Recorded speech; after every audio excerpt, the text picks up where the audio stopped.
I'm just gonna lay back and I'ma drop some smooth lyrics. So tune in 7 to 9:30 and don't be late. We about to set it straight. Ain't no half stepping with Marcus J. Word. I'm ready, let's go. Ain't no half stepping, that's the name of the show. Yeah, Marcus J hosting and we ready to go. Yeah, Hunters talk sprinkle with a dash of humor to the legacy listeners and the online viewers. What you wanna talk about, call it, we're hearing you. Cover all topics, touch on the main issues. With the flow in this show, bring the heat. The word on the street, Wizard Earl on the beat. We superb in the D, legacy online. 7 and 9:30, please be on time. Ain't no half stepping with Marcus J, my brother. If they can't hang, word to their mother. And he been on this grind for a while. The brother so smart, plus brother got style. Up in Richmond, we on the mission, before force. And listen up, this Marcus J start to talk, running back. And he been on this grind for a while. The brother so smart, plus brother got style. Up in Richmond, we on the mission, before force. And listen up, this Marcus J start to talk.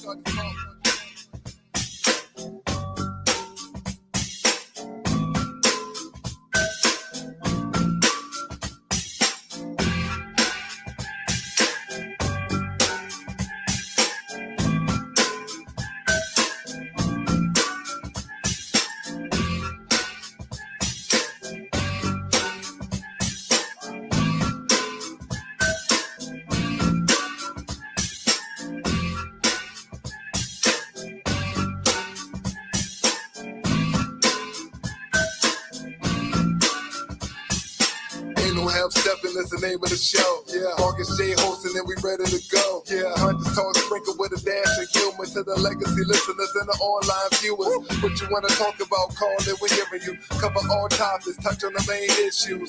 With the flow in this show, bring the heat. The word on the street, Wizard Earl on the beat. We superb in the D, legacy online. 7 and 9:30, please be on time. Ain't no half stepping with Marcus J, my brother. If they can't hang, word to their mother. And he been on this grind for a while. The brother so smart, plus brother got style. Up in Richmond, we on the mission, before force. And listen up, this Marcus J start to talk.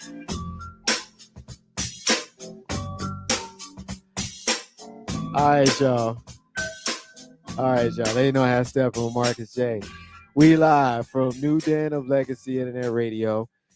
Thank you, everybody who is here, rocking already with us tonight. We appreciate you. It's going to be a dope show. It's always a dope show because I'm here with my dope team. But we're going to have a great show. We're going to have a lot to get into tonight. We're going to talk about a few things. We're going to talk about a riot or an almost riot at the Barclays Center. We're going to talk about some comments Azalea Banks made about Lizzo. Liberty University. Again, feel like we're always talking about them. A different phase or a different way we're going to look at the Civil War.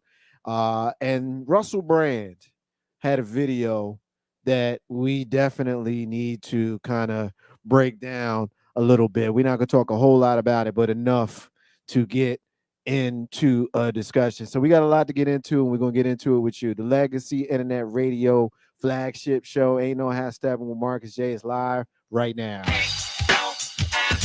Yeah. It's about that time. It's about that time to get. Yeah.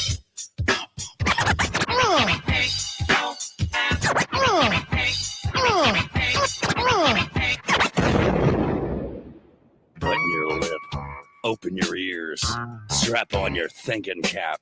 Socially conscious talk that's entertaining with a dash of humor and the top sports stories of the week. It's time for Ain't No Half Steppin' with Marcus J. Sellers has Jordan. Jordan with 2 seconds to go. Puts it up and scores at the buzzer. Michael Jordan has won it for Chicago. Manning lobs it. Burris, a long touchdown, New York. Down goes Frazier. Down goes Frazier. Down goes Frazier. He hits one deep to right center. That ball is out of here. The Yankees win the pennant.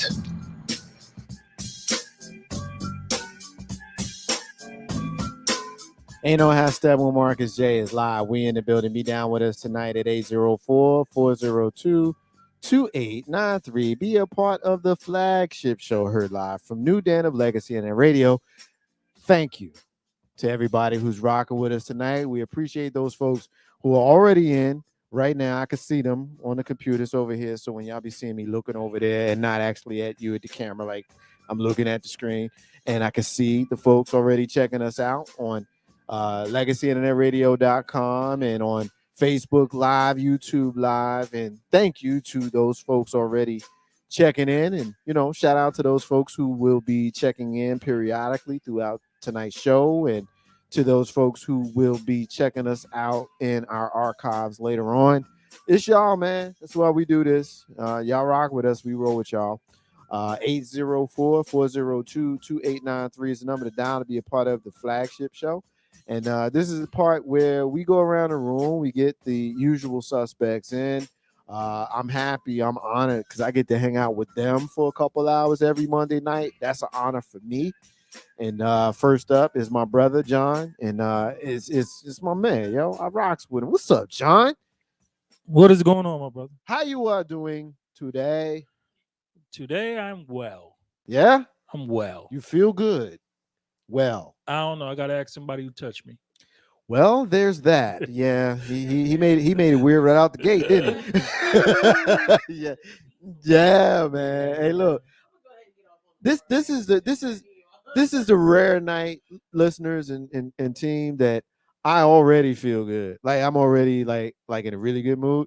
And so I don't know what the hell is going to happen with tonight's show, but Steph, you sit on my right side. That's because you are my right hand, and I appreciate you. You're the co-host of the show, and you are our sister, and you keep me honest, and I appreciate you. It's time for you to speak your hellos and your salutations, sis. What's up, man?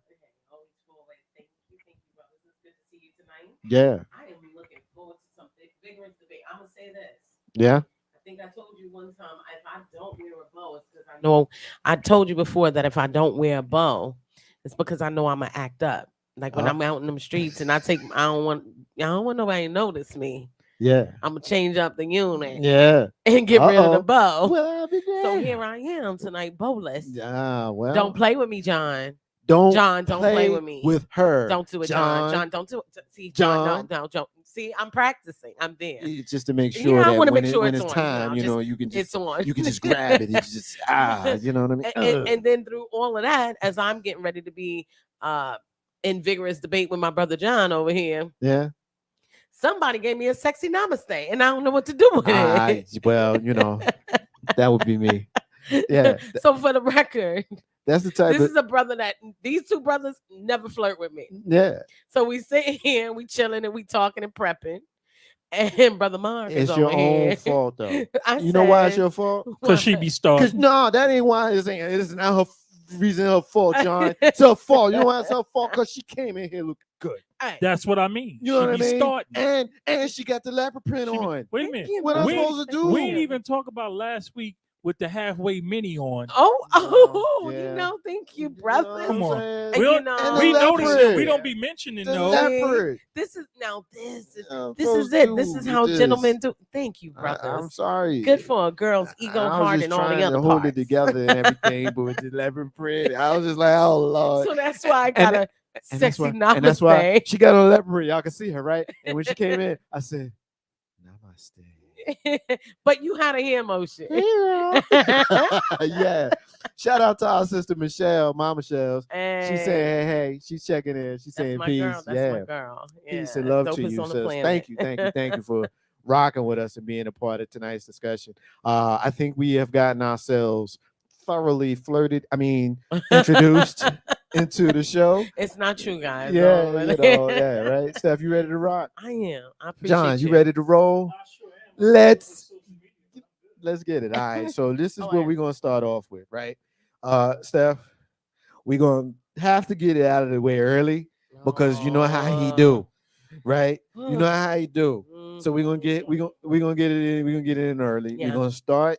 Let's do it. We're gonna start in y'all borough in Brooklyn at the Barclays. I'm surprised he ain't wearing a Biggie shirt. I'm sure if you look at the shirt close enough, I know he's he's right in there, but I'm saying a tribute every step you take, he's I'll got be a missing you. he's Kind got of a Legends of Legends of Hip Hip Hop Hop. Yeah. shirt on over there. That's So yeah, that's Big Daddy Kane. I see it's it. gonna lead with the King of New York, Christopher Wallace. So Yeah. Ain't No Half Step with Marcus J. It is live from New Den of Legacy and their radio. So thank y'all for rocking. All right, so we're gonna start with the Barclays in Brooklyn, where the fans stormed the building because they wanted Kyrie Irving. They wanted to protest in his honor because Kyrie Irving of the Brooklyn Nets has been, we can say suspended. I don't even know if that's a legitimate word. I think the more official word is deactivated. He's not playing. Sidelines. He hasn't gotten the shot. He ain't playing. And the fans in Brooklyn are not happy about this, right? Right. So both of y'all are from Brooklyn. And me not being from Brooklyn, I'm from the area, so I got a little bit of an idea of literally front yard, backyard, either Yeah. way you want to see it. Yeah, I could throw a rock to Brooklyn from where I grew up. Yeah, And I don't know that this story is a Brooklyn story. I don't know that this has anything to do with that. It I just think happened to be in Brooklyn. it just happened to be. This could have been Madison Square Garden. No, it ain't. The Knicks know better. Cannot wait to tell you what I'm feeling about this. Well, how about you lead us off? Well, here you go. Thank you. Ladies first. So We'll get John in a minute. we often speak about the bulk of the anti-vax movement in terms of whiteness. May not be saying the words, may not really be speaking the lingo, but if I say mass shooter, you're gonna think whiteness comes to mind. If I say anti-vax prior to the pandemic, you would think of crunchy granola, hippies in the field, 30-foot white folk. That's where you would be. And now we do that similar stereotype for anti-vax. They look like the people who reflected the majority of those that were rushing the White House, or excuse me, the Capitol. And now here we go. And this anti-vax crowd, because that's what it is. If you're anti-mandate, you are anti-vax. I don't care. And even though I'm even though I don't like the mandate, I understand it because I'm pro-vaccine in this case. So I understand I understand the mandates, especially in certain places. Certain people who have power and dominion over me when I don't want them to, police, I do not want any of them unvaccinated.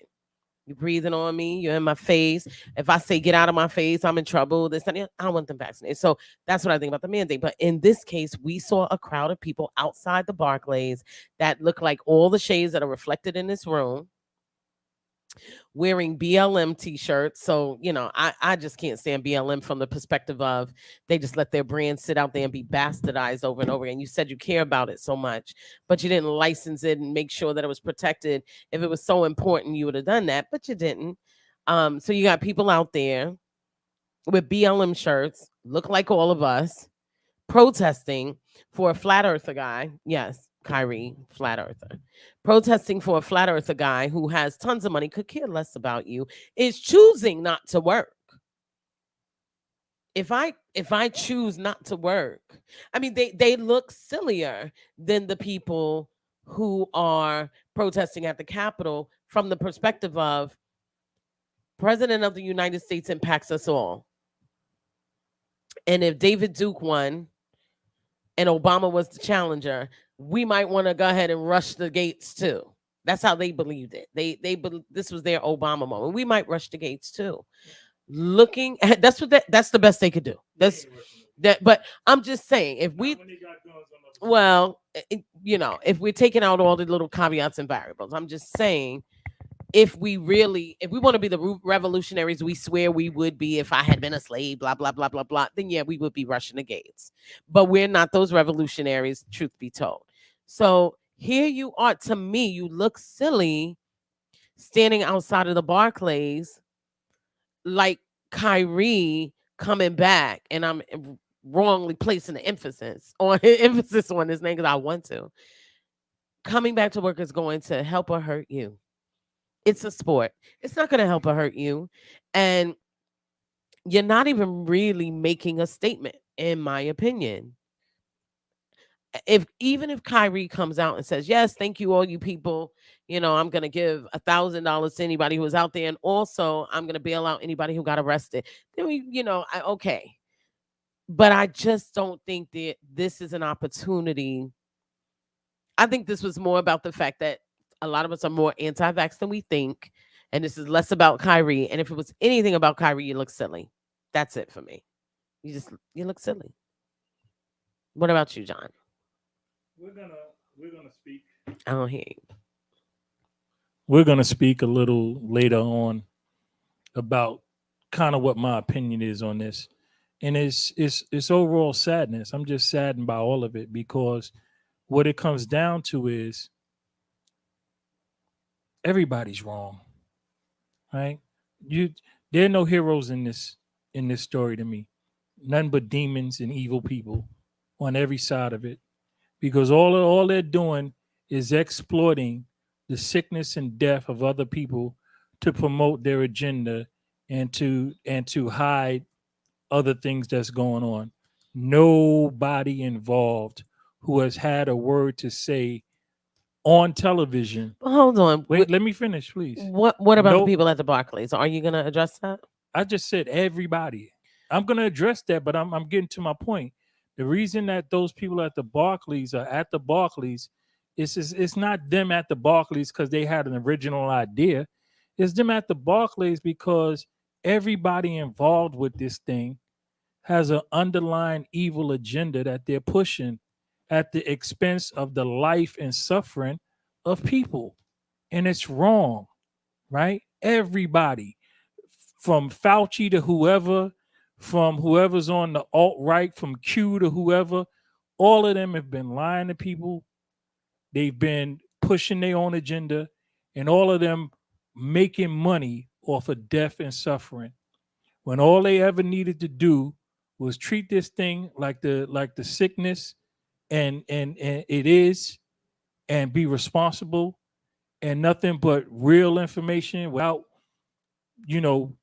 trying to big up your side in some kind of situation. Now I know that you wanted to get that out, Here we but go. we'll talk about that later. I'm still ain't finished though. Yeah, I know you're not, but let's get right to the heart of what we talking about. The heart of what we talking about. Okay, so listen. Barclays. Here's the heart of what we talking about. No, but here's the heart of what we talking about. Yes, Brooklyn, the Barclays. Again, there you go. You're gonna hang this on that foolishness because it was foolishness. It was nonsense. It was stupid.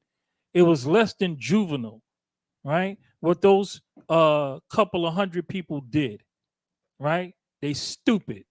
That's the end of that. There's no justification. The fact that we're speaking about it gives it more dignity than it deserves on every single level, including, but not limited to, Kyrie himself, right? Because he has access to enough money and enough information to have gone about this in another way. There are other ways around it. There are people who work for Congress who are not vaccinated. There are people who work for the New York State legislation and the city government who go to work inside public spaces every day and are not vaccinated. So there are ways, there are things to be done for, especially for people with means, to not stand up and use your bully pulpit to affect the opinion of other people who don't have access to information and resources to do anything about it, who might really, really be affected by this. So to hell with Kyrie and all those people out there. I'm not going to say all, right? Because I'm sure there was some provocateurs, right, who pushed the issue, who knew what they were doing and got the ragtag followers to run behind them on a false issue. There was something else going on, and all that was a distraction. Look over here look over here. There's nothing going on over there. Don't pay attention to the man behind the curtain pulling the strings. Watch us make fools of ourselves for no reason. I think we often will do that. I think there's always going to be those who will follow the crowd when it comes to situations like this. As far as Kyrie Irving and the stance that he's taking, I said this last week, I'll say it again tonight. The stance that Kyrie Irving is taking, I got no issue with, because if he is legitimately making a decision for him personally to decide not to get the vaccine, then I got no heat with him for that. Where I run into a problem with him is that there are some that always seem to bring a camera with them wherever they go. There's always been a reason to say the name Kyrie Irving in the last few years. If we were talking about name your player USA, who we don't always have to talk about, then I might feel a little bit differently about this. But I don't, and I don't feel okay feeling this way. I'm not sure if I'm articulating it the way I'm thinking it in my head, but Kyrie always got some shit with him. It's always some shit with him. It was some shit with him in Cleveland. He couldn't get along with the greatest player of his generation. How you don't get along with LeBron? Like, for real, that it's certain people. If you don't get along with them, it's you. It's not them. And then you look at what went on in Boston. And he had issues in Boston. And then last season in Brooklyn, coming off of the pandemic, when people were already home and just now getting back to work, he decides that he wants to take time off during the National Basketball Association season because he needed personal time. Like, get the fuck out of here. You don't take no personal time during the NBA season. I don't care who you are. You do not take time in the NBA season to go and hang out with the national, with the New World Order and Hulk Hogan and Scott Hall and Kevin Nash, Dennis Rodman. It was crazy when he did it, and it's crazy when Kyrie did it. And so now your credibility is such that people like me who want to be on your side are now questioning your sincerity and your motives. Are you not taking this vaccine because it's legitimately your health concern? Or are you not taking the vaccine because your heart is not in playing basketball, even though you are otherworldly, next generation type talent? I don't think so. There are players in this league that's still something that are Hall of Fame level dissect. who will never be as good as Kyrie Irving. Kyrie Irving is a player who is otherworldly with his talent, but you will never convince me that his heart is in playing basketball, because your heart ain't in playing basketball if you come off of a break and want another break. You know who it reminds Come me on. of, but there was some mental health issues in play. It reminds me of Ricky Williams, like being this next level talent, but seeming to be in a self-sabotage mode no matter what. He just wanted to smoke his weed. So and he had social anxiety. Ricky has social anxiety and I believe bipolar disorder, but he became diagnosed. And remember, this was someone that was so socially tied up that he would come and do his interviews with a helmet on. Yep. I'm like this. Before you do that, you know, social media always gets the con first. And so we already know how this goes. I just looked up and saw Morning with a smile. So when I see Morning with a smile in the evening during this show, it's only one person. And that one person is going to always get the greatest of love and kudos from me just because of who she is. I love her. And so we going to give her the love that we give her on this show as we all look into the camera and we say, "Good morning, Sue." Yeah, I just like doing that. Like, I hope she know how much I love her, because I do this shit every week, and it ain't because I like her. Ain't no half stepping with Marcus J live from New Dan Legacy and that radio. The other reason why I do it is because I know it embarrasses her, and she's not here to grab my chin, because she pulls on my chin hairs. But you know what? And it makes me feel weird. Now, I don't like it. If we don't do it, she might be like, "What? Well, we're going to do it. We're going to do it every time. We're going to do it. Yeah, you're going to get them flowers. We're going to get those flowers. Love you, Sue. Ain't no how step with Marcus J live from New Dan Legacy in that radio. John, you got the con. So what I'm saying is with Kyrie, he is a star of the time. And time will tell whether or not his talent will pan out. A lot of NBA players are notarized because of the position that they're in and the people that are around them. A lot of people are great in the NBA, and we don't get to see them because of the market they're in and the people that are around them and their personalities. Part of why we call Kyrie Irving otherworldly is because he's a nutcase and a diva, right? So he puts the light on himself, and with the light and with the light on himself, right? Of course, he's gonna stand out because there's a light on him. So his otherworldly talents is like the otherworldly talents of anybody who made it to the NBA, because that's not an easy task. He just got a light shining on him, talking about the earth's flat, and now I want to take a break, and now I don't want the vaccine, and blah blah yada yada yada. Whatever his, like I said, whatever his situation is, I cannot give him any type of credit or backing, because whether it's legitimate or not, or how he feels or not, he has the resources, the information, and the money to go about this in another way to where we never even had to know about it. I do agree with that. Right? But the fact that we are talking about it and we know about it is a problem. Yep. You know who went and got a shot? Cam Newton went and got a shot. You know why? 'Cause Cam he- Newton He's won a not- job. He He's ain't not got no working. job, Because yeah. Cam Newton won a job. Jets might call him. Ain't they quarterback out for the next 3 weeks? The A Jets. longer, yeah. Yeah, The four, Jets. so- 4 so- weeks. Yeah. Right. So they need to give him a call. Yeah. Because Yeah. he Because he can get the job he done can in get that a snap. system. Y'all gonna lose anyway, but he could take the snap as well as anybody. Yeah. Yeah. So mess around, win a game against the Lions or something. Lions. But anyway, no my shade. overall, no shade, Detroit. No shade. Black Detroit. Mafia family, stand up. But listen, what I'm saying is this: like we get into this, and it's a distraction, because so much more is going on, and China's flying planes into Taiwan, and all this. That's true. So much crap is going on, right? So much nonsense and we're is going not saying on. anything And to China. yeah. The world is the world at this point. Yeah. And here goes the sad part. What should we learn from Kyrie Irving?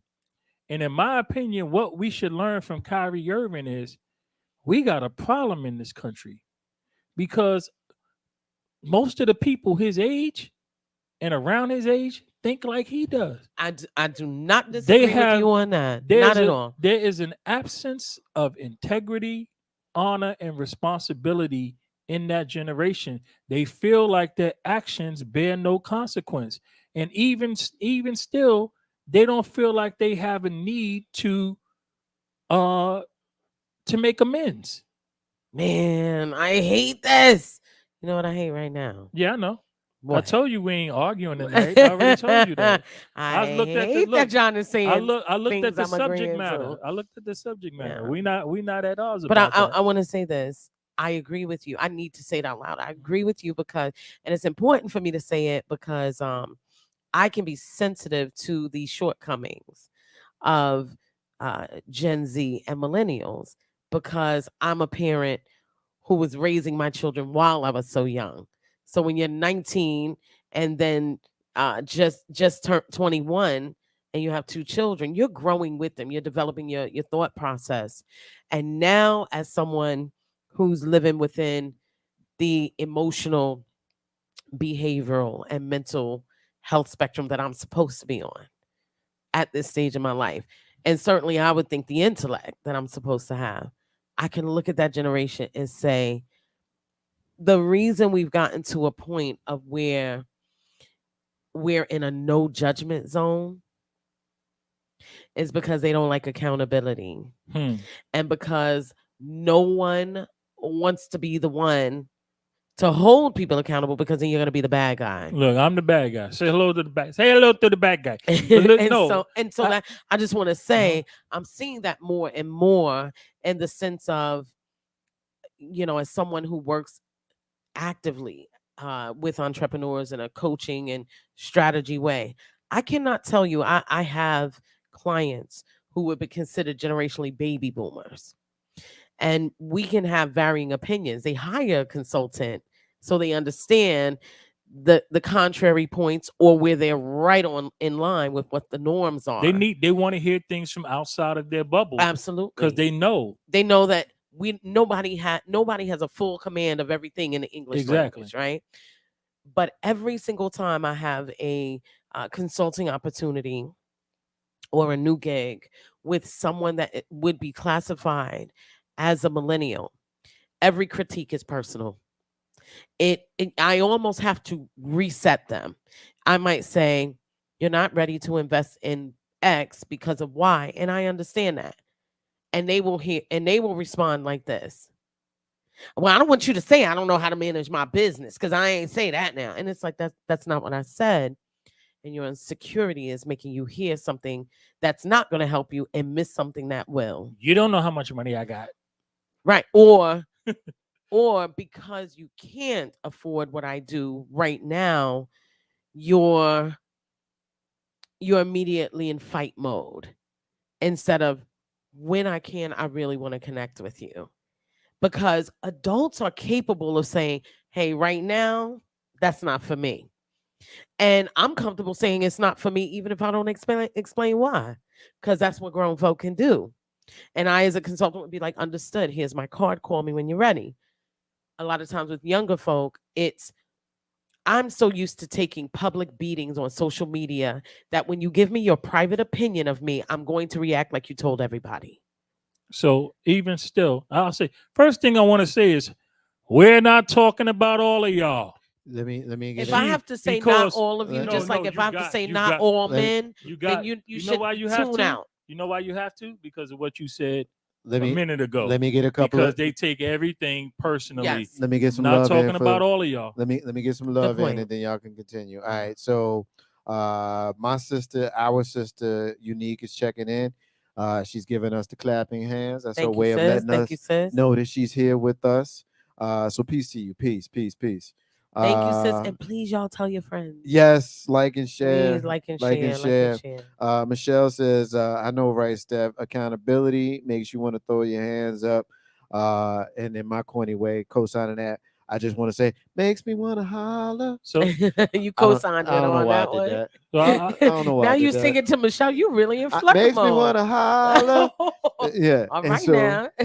and then so I got a very, very, very, very special guest that's checking in. Got a comment to read. I mean, we did a good morning. Who could be very, Blood. very, very, very? When Blood checks in, Blood gets Oh, special okay, kudos. okay. My little sister's checking in. My blood little sister is Oh. checking in. What's up, Ned?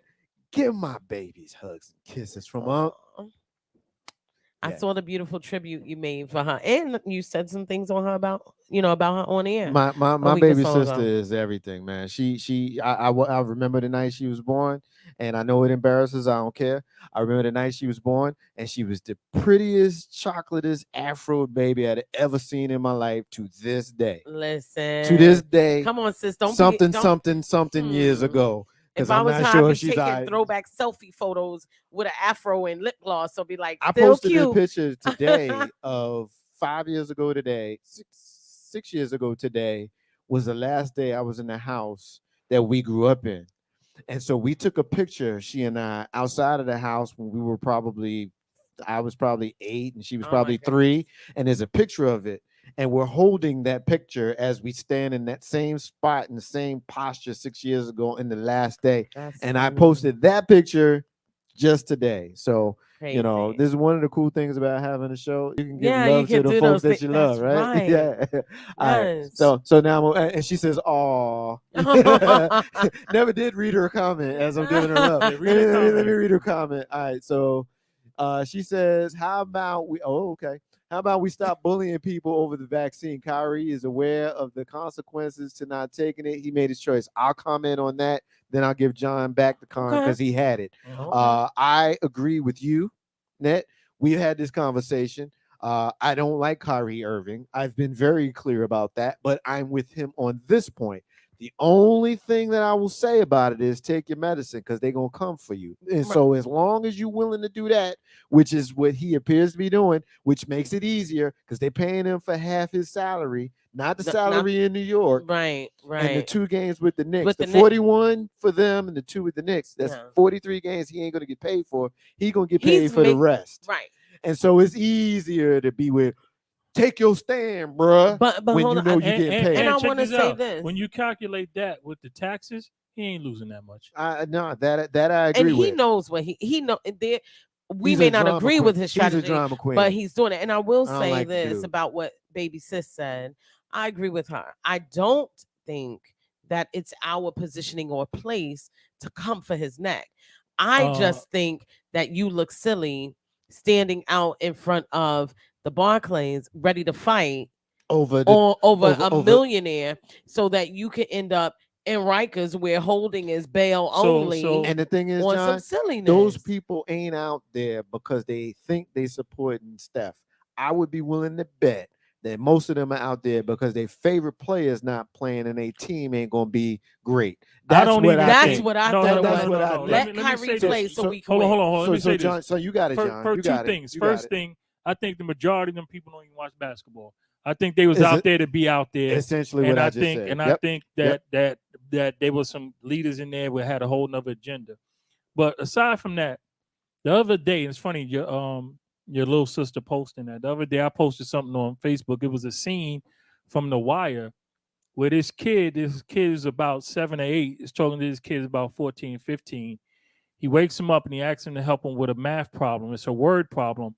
Like, this many people get on the bus, this many people get off the bus, how many people left on and the kid keeps getting it wrong, right? So finally, the other kid who's like 14 gets up and he says, listen, here's a scenario. And he gives him a drug dealing scenario because both of them are little drug dealers. He says, this person comes up and buys this. You get this much package from him. You do that, you do that. What's the count? And he gave him the right number. He said, how the hell can you do that, but you can't do the math problem? He said, because if I get the count off, they fuck me up. There were consequences and repercussions. To little sister's point about bullying, I'm sorry. Maybe some of y'all need some bullying. John. Because I'm gonna tell you why. Because that's the problem. Ain't nobody getting their ass whooped. John. So they will go out and do things. They will go out and do whatever they want to do whenever they get ready, right? And then look for mommy and daddy in their 30s, be looking for mommy and daddy to bail them out. Right there. There is right? some truth. Because they know, you can't do nothing to me. Don't bully me. No nonviolence. Don't hit. Listen, I understood when I was a kid that if I said something out of line, I was subject to get punched in the mouth because that's just how it was. So you know what I did a lot? I shut up. Unless I was prepared to fight whoever wanted to punch me in the mouth for saying something out of line.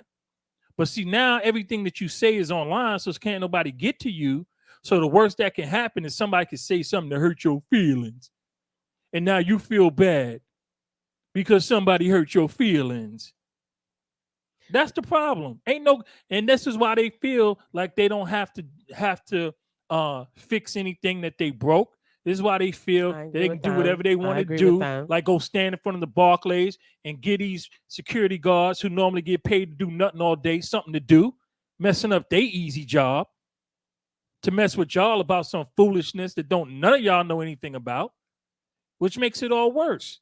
So we might need, not no crazy, but we might need a little bullying or some ass whooping or a combination of the both so people can get an understanding that you can't just willy-nilly run out and do stuff, right? And that's what the riot at the Capitol pushed it home for everybody. We could do whatever the hell we want.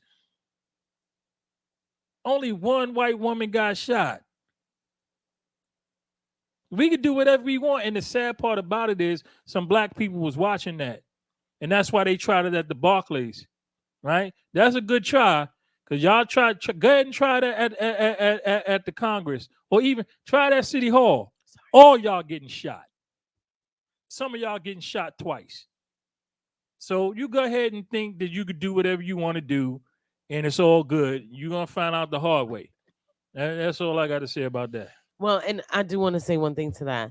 Someone that I'm pretty close to and I trust to speak with these types of issues offline the way I speak with you brothers. She always points out to me, I tend to kind of straddle the fence. That's the Gen X in me. So I'll be like, yeah, I get why bonnets are bothersome in public and why people feel a certain way. However, it's not your business to comment. Mind your business. Don't say nothing, blah, blah, blah. Right? And she's like, well, if you come out like that, you must be okay. If people comment, you're okay exposing yourself. So I get to say what I want to say or ask you questions. And I'm not being offensive, but I'm just curious about why you chose that hill to die on. And now I'm asking you. So I agree with John in the sense that there's and it's funny because it kind of goes to my rant, but there's a high level of avoidance of accountability in everything that we're doing right now. And watching them out there, I really just thought to myself, I thought it was silly to see a bunch of people who, now that Trump crowd at the Capitol, there were doctors, lawyers, low lifes, whatever. Everybody was intermixed, right? But statistically, out there for Kyrie, these are people who can't afford to lose a job because they were caught on camera doing this. Because I guarantee you that the way the FBI was telling the public, hey, look at pictures of the Capitol riots and tell us what's going on. The same people who felt like that was wrong for the FBI to do are gonna be like, you did it to us, do it to those black people out there at Barclays.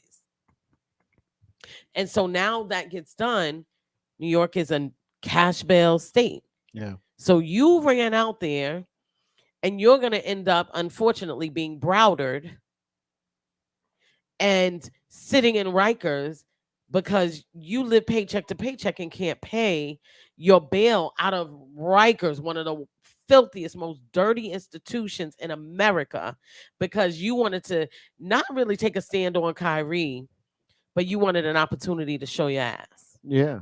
I mean, it's that simple. It's a lot of that, and I don't know, so I probably shouldn't say, but I'm gonna say because I know, I know us, and a lot of them is out there because that's where the crowd was moving. Exactly. The crowd was moving to the Barclays. We going to the Barclays. What you out here for? I don't know. We out here. We out here. We out here. So we out here. Never and mind then having you a had a reason. few folks out there that's protesting. And it's just, I get frustrated sometimes with us because we fight for the wrong shit. Like for real, we out here fighting over Kyrie Irving, because he don't want to take the vaccine. Like that's the fight that you want. That's the fight. That's the reason that you came out the crib, to show up at That's the arena. embarrassing. And it's just, to me, it speaks a lot of times to the unsavviness of us, where we find bullshit to put our name and our energy and our spirit behind, where the reality is Kyrie has taken a stand that I got no issue with. But when you look at the big picture, this is not the mountain that we need to be planting our flag on. Ain't no hashtag Marcus J, live from New Den, Legacy Internet Radio. Let's get some comments in from social media. My sister Antoinette, my sister Net, saying facts. There is some truth to that. I think she's commenting off of some of what was said prior. Let's see. Reynaldo. Peace to you, Reynaldo. Peace to you, bro. He's saying real talk, John. So he's rocking with you. So Reynaldo, we gonna roll with you since you rocking with us. Sue says, I somewhat agree with John. A good old-fashioned ass whipping as sometimes is needed. I will slightly disagree with you, Sue, when you say sometimes. I will say a good old-fashioned ass whipping is always needed. John also says, and I always say John Jr. or John, young John. John says that was an embarrassment to BK. Those were some broke bums. Agree with you, bro. Greg is checking in. He's saying, what's good, people? What's good, everybody? Let's fight for these babies. And Michelle is laughing her ass off at us. And another one of my favorite. I would tell you she probably agrees with this particular segment. Another one of my favorite people in the history of my life. My sister cousin Terry is checking in and saying hey to the family. So hey, Terry. Ain't no hashtag Marcus J live from New Den, Legacy Internet Radio. All right, so we got that kind of talked all the way through. John, you got one more just comment? One quick all thing. Right, so you got the last. You get the last on this. We gonna move on. For all of you people who was out at Barclays or who felt like the people out at Barclays was doing something worthwhile, there are thousands of cargo ships on the Atlantic and the Pacific and some in the Gulf that can't unload their goods into the country because we don't have workers. Y'all could go get some jobs and they pay good, right? We have tons of stuff without enough tractor trailer drivers to load their tractors up to get goods to people. Prices are gonna go up. You're not gonna be able to get your kid the G.I. Joe with the Kung Fu grip because people don't want to work. And people don't want to work, as we discussed like a week or 2 weeks ago. People don't want to work because they don't feel appreciated. Because they feelings is hurt. And they don't want a job. And most of the 3.5 million people that quit their job are not people with minimum wage jobs. No, These are people up at the executive level, middle management. Yeah, these people making money. Yeah. Now, I don't feel appreciated. These people don't understand the value I bring. Well, that's why they pay you, but that's all right. So, yeah, go get some jobs, y'all. Don't worry about Kyrie. He good. I'm not co-signing on that one 100%, but I do. You get the feeling. I do get the feeling. That's all I'm saying. Brother. You get the feeling. Ain't no Yeah, some of my facts may not always roll up CeeLo, but y'all get my point. Oh my goodness, he look, he took us all the way back. He took that wasn't fair, John. He said CeeLo. For real. Yeah, ain't no hashtag Mark J live from New Den of Legacy and that radio.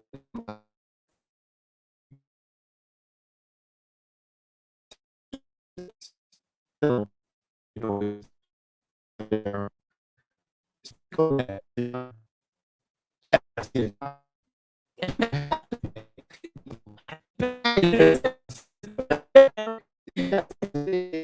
yeah, you know, I'm around. All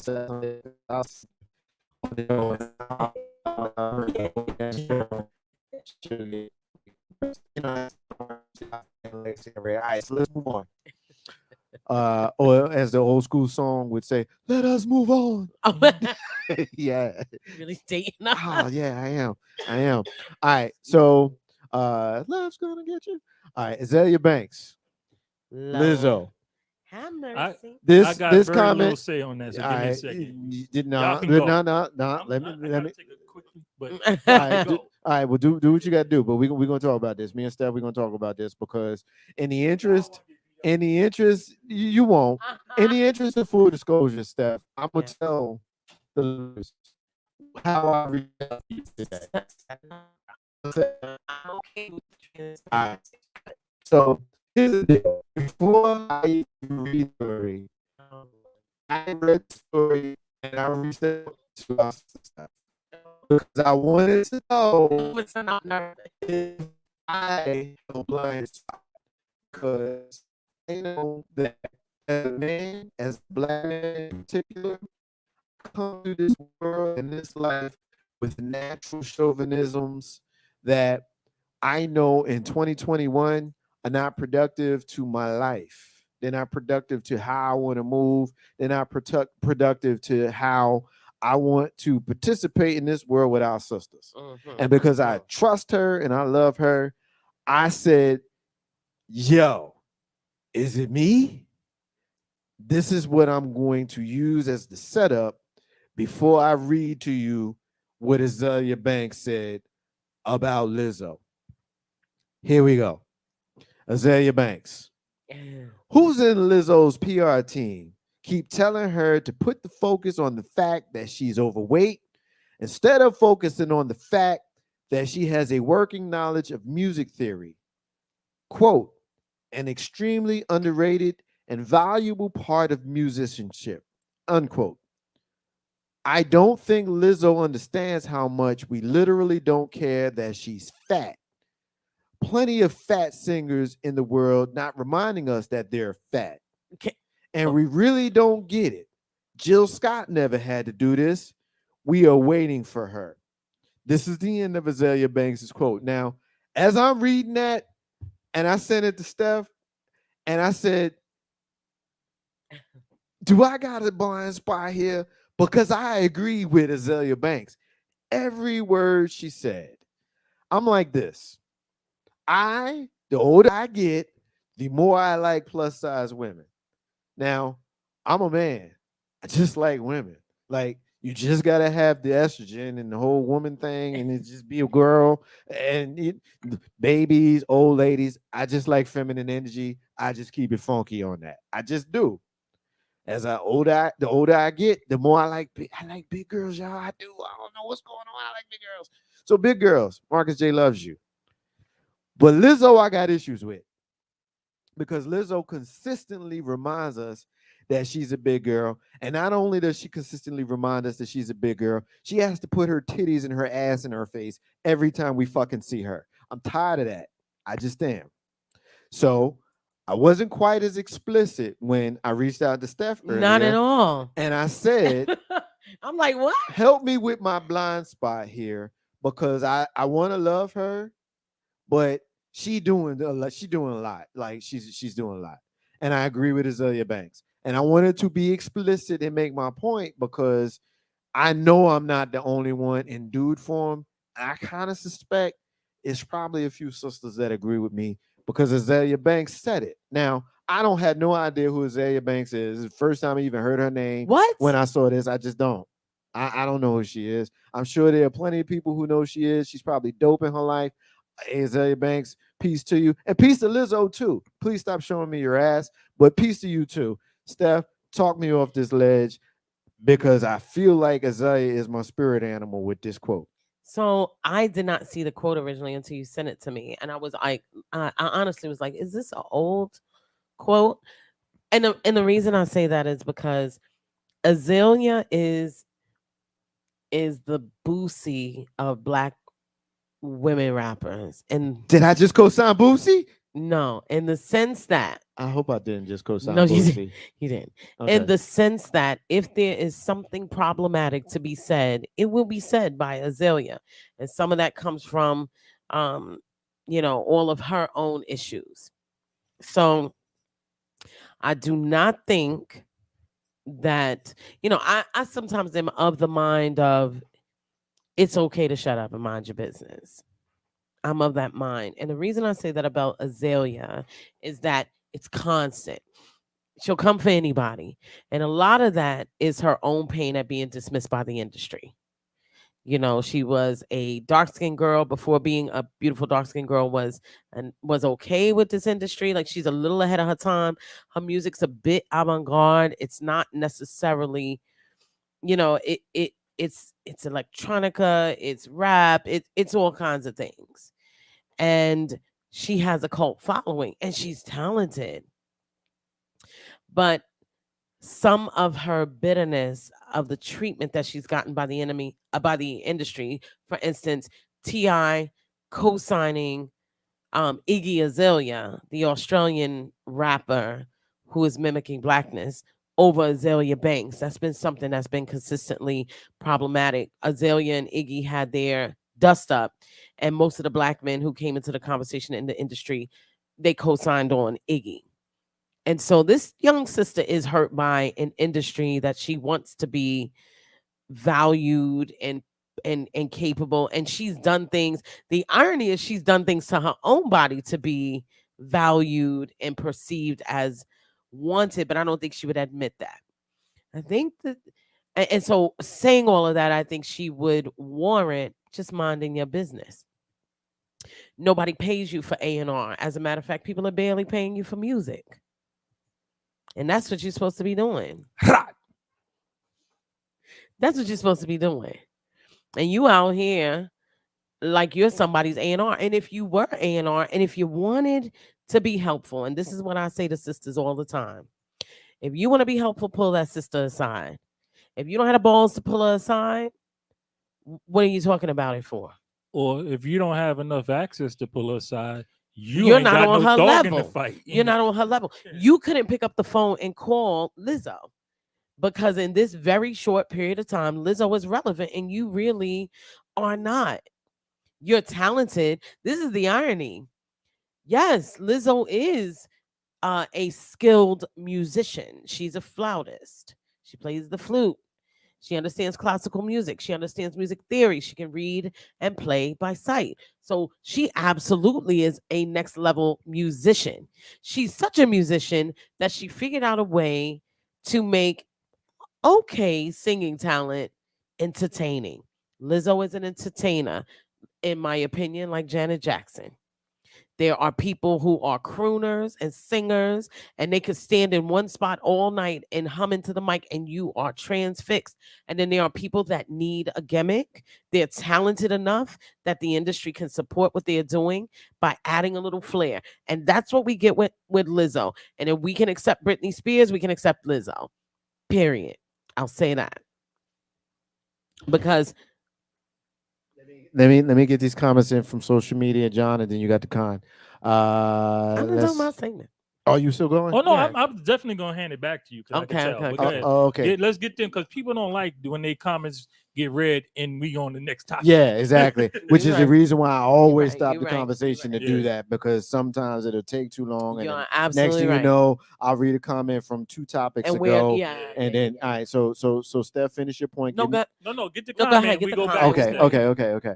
All right, so who this is? Let's see. All right, what's your name is? we so All right. transparent. We just do everything. Hey on- man, one thing I'm That's not what gonna make the show do. good. One thing I ain't gonna do is the fake shit. Like if you into It the is fake it. shit, It is then what it then is. then like go listen to somebody else's show. We don't do that shit here. Ain't no hashtag Marcus J Live from New Dan Legacy and Radio. All right, so cousin Terry says, What up, cuz? she says, I'm not a fan of Banks. Sounds like she might be back on sounds like she might be back on her meds. She making sense. She continues, Lizzo is doing a lot in all caps. Banks has come off as bad shit crazy with some of her posts, A lot of except this times. one. Ronaldo says it's not her, it's her bosses, her image consultants, and others in her sphere who got her out here looking like a damn fool. Is that Then they laugh at Lizzo her. or Azalea? Judging by the context, I'm going with Lizzo, but Ronaldo. If it's not Lizzo, then make it plain. But based on the context, I'm thinking You think he's it's probably it's yeah, Lizzo? Okay. yeah. And then they laugh at her and think, and she think they laughing with her. Sue says, damn it, I pressed the wrong button. What the hell? Okay. And then Sue says, still pressing the wrong button. All right. She has a point. She's very aggressive with her big girlness. Terry says, can't name one song of hers, but I know her posts. Ronaldo comes back. Relevant or not, AZB is not wrong. Azalea Banks, I'm guessing. Sue comes back. Brittany do too much. And then Terry says Lizzo has demanded herself. Steph is right. Lizzo is coming off as a gimmick. John, is this you? Lizzo can be accepted. She just gotta wear a shirt. No. How could that be me? It says John Green, so maybe that would be Junior. that'd be Lil Junior. Jon. Okay, all right, Lil John. Yeah. And then Terry says, demanded. Context clue. I'm losing that one, but this is why I got to read the comments when they come in. Yeah. My big cousin Tony. Big cuz says, cuz and my extended family. Big cuz, peace to you, man. Peace to you. Love you, brother.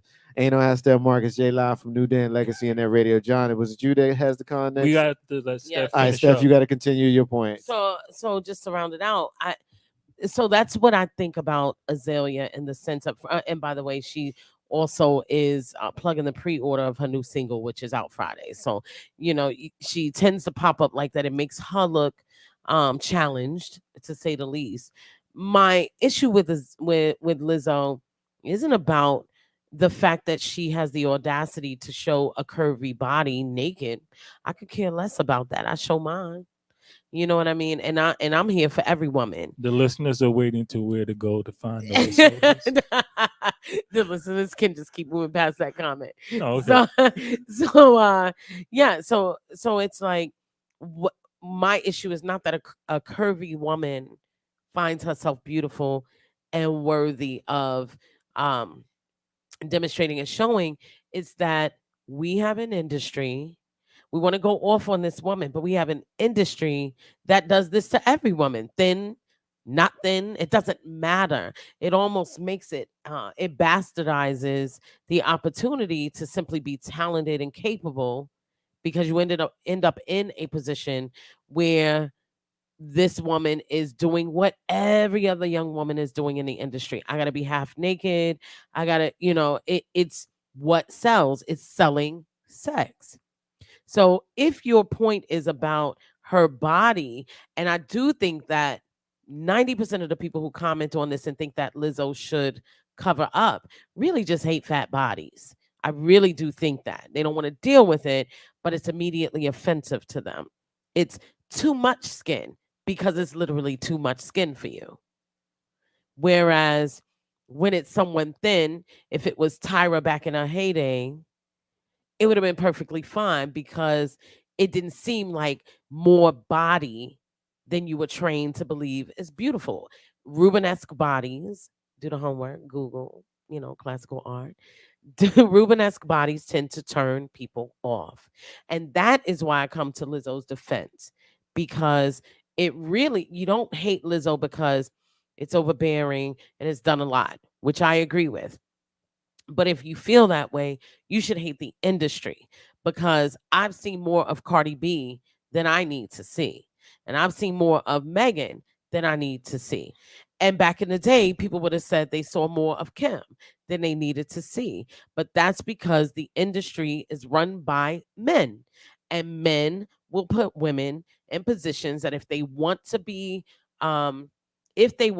successful, that woman has to take every tool that the man is using, even the most derogatory, even the ones that make her feel the lowest, and flip it on his stomach and make it her own. So now I don't like that men call me a bitch, but since they run the industry and that seems to be the thing, now I'm going to steal its power like the N-word, and I'm going to use it all the time.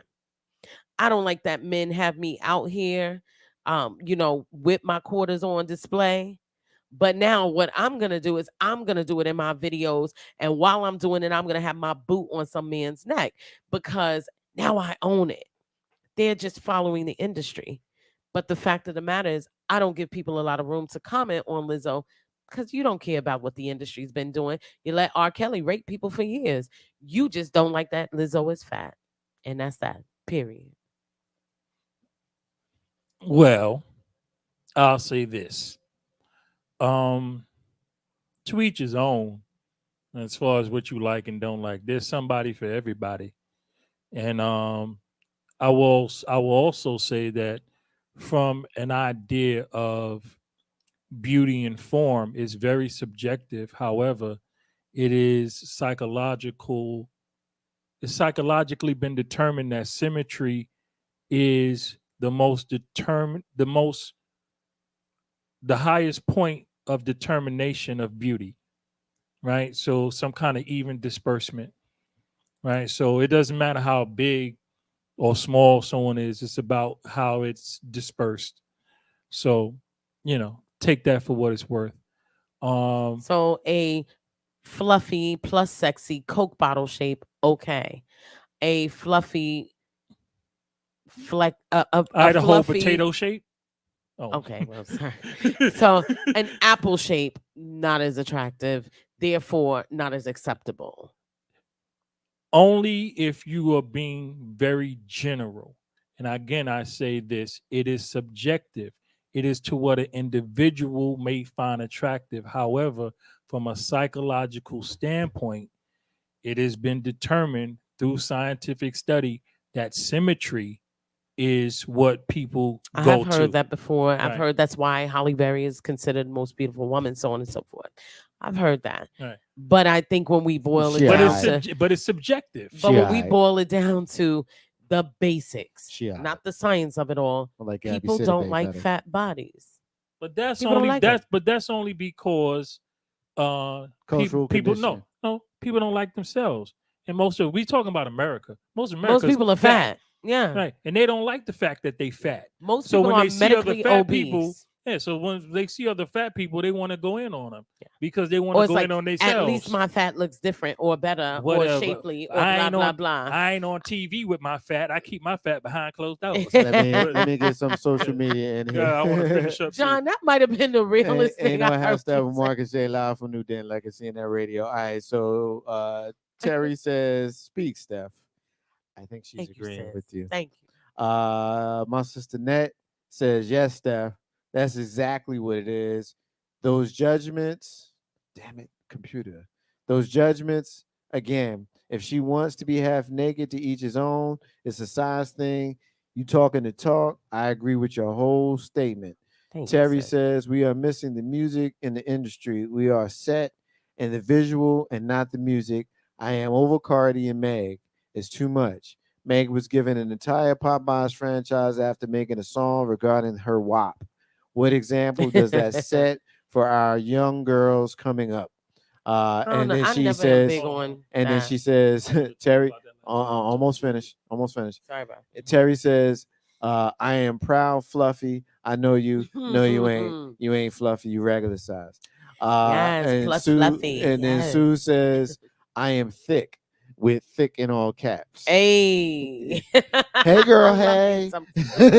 some- And you know, I have Hashtag Marcus J live from New Den, Legacy and Net Radio. You know, it's hard as a dude, John, for us to be in this conversation because I feel in my spirit that this is a conversation for our sisters. I think this is more where they need to be discussing and maybe regulating or checking. I don't know, even those are the proper terms. But, you know, as a man, I view this and I have an opinion, but I wonder if my opinion is even necessary, warranted, Yes. you know. I'm But gonna answer that for you. Yes. And the fact hold, that hold on, I'm not, Okay, not go ahead. finished coming from a man who's aggressive. Go ahead. I think the point that I was trying to make, you just made by no, they don't care what we think, you know, because you know we do that. Right. Like we take But over. but your opinion is warranted, And bro. my opinion is warranted. Why, but my though? opinion is warranted. But sometimes they do want us to shut the fuck up. Sir, And I think this is one of them times. I think this is a time. That's why I have been dancing around this. This is why I went to But I Steph still early thought today. it was fair for you to ask that. It 'cause was that's fair a for us to real ask it, conversation. but in the interest of the point I'm trying to make, like I do want John and I to go back now since the sisters have spoken. I don't think this is a space for us. I think this is a space for us to shut up and listen to them and let them. I don't know if police is the right word because police almost sounds or feels like we checking Lizzo. Should we be checking Lizzo? No, and But I don't Azalea. think that's the subject matter. I don't feel that the reason I feel our opinions are quite relevant because the subject matter isn't about whether or not this woman is attractive or whether or not she is sexually desirable. The subject matter is whether or not people should have the ability to use their platforms to overly criticize someone about something only to promote their own thing. And guess what? that you That can is have the- a conversation. That is the about. that is the way of Yeah. the world. You Ask want- 50 Cent. You on to He something done with made that. almost $1 billion waiting for somebody hot to come out and take a shot at him. Yeah, I will agree with that. Right? Yeah. So You this onto is how something. this is how the industry works, and that's what we're talking about here. But then Now- during that conversation, you really don't have the right to have a positioning. And I'll say why. You don't have a right to have the positioning on her body. You can talk about I didn't the fact, speak on it. and you really didn't. I'm Yeah. just saying. I'm Mhm. making. And when I say you, I should be clear. The audience, Yeah. male audience, doesn't have a right, and truthfully, neither does the female audience. Body autonomy and the opposite. And truly, if you practice as someone who thinks that women should have, it's not just equity. Isn't just I get paid the same thing. Who's opening the door? The garbage conversations that men know how to argue on a very baseline level and suck at. It is really about what are we demanding and dictating from women that we don't demand and dictate from men? Because I'm exposed to ugly male bodies all the time. I've gone to the store in the summertime. Homeboy has his wife beater thrown over his shoulder and his gut is out and everything else. I don't necessarily want to see that. But you know what? Everybody's willing to accept that as the norm. In this particular case, I think the only concern I have about Lizzo, it really has nothing to do with the shape of her body, the form of her body, whether I think her body is beautiful or not. I think her body is beautiful because it's hers, and I think it's even more beautiful because she's owning it, in spite of the fact that she knows that her confidence to some people is like a surprising thing. Oh, okay, sis. Good for you for being confident. Why? Because my body. But hold on. But that's what. See, this is where I was trying to go before I finished it. We need to talk about, and what I want to talk about is false accolades, right? If you feel good, you feel good, but that don't mean that you healthy, right? I'm not going to criticize you about your body, about how you dress or undress or whatever, because I know about 1,000 dreads who love them some Lizzo and anything like it, because that's how they get down, right? But at the same time, somebody needs to be talking to Lizzo like anybody else who got serious problems about dealing with her health. I don't think that's your space. I'm not saying it's That's her my doctor's space. space. Somebody, no, it's her doctor. But guess what? Other people who are along for And the being for the big doesn't Wait. always mean being unhealthy. Okay, that woman's there are unhealthy. skinny, unhealthy That people. is true, Do but you that's not know what I'm that saying. she's unhealthy? You can't Absolutely, I do- know she's unhealthy. You can't do that, John. Absolutely, I There can. is You know why I always can this do that? assumption No, there's that not an just assumption. because someone is a big girl that No, they're she's unhealthy. not a big girl. She is Word. about 3 times her size, That's what or we at doing? least double. No, this is what. No, That's listen. what we I doing. see. I No, don't but like this is why we that. going. We're This not is what we talking about. doing? Yeah, but let me finish. When you are overweight, listen, I'm overweight. I'm very overweight, right? And I know that. And I'm trying to lose weight as much as I can. This is what it comes down to.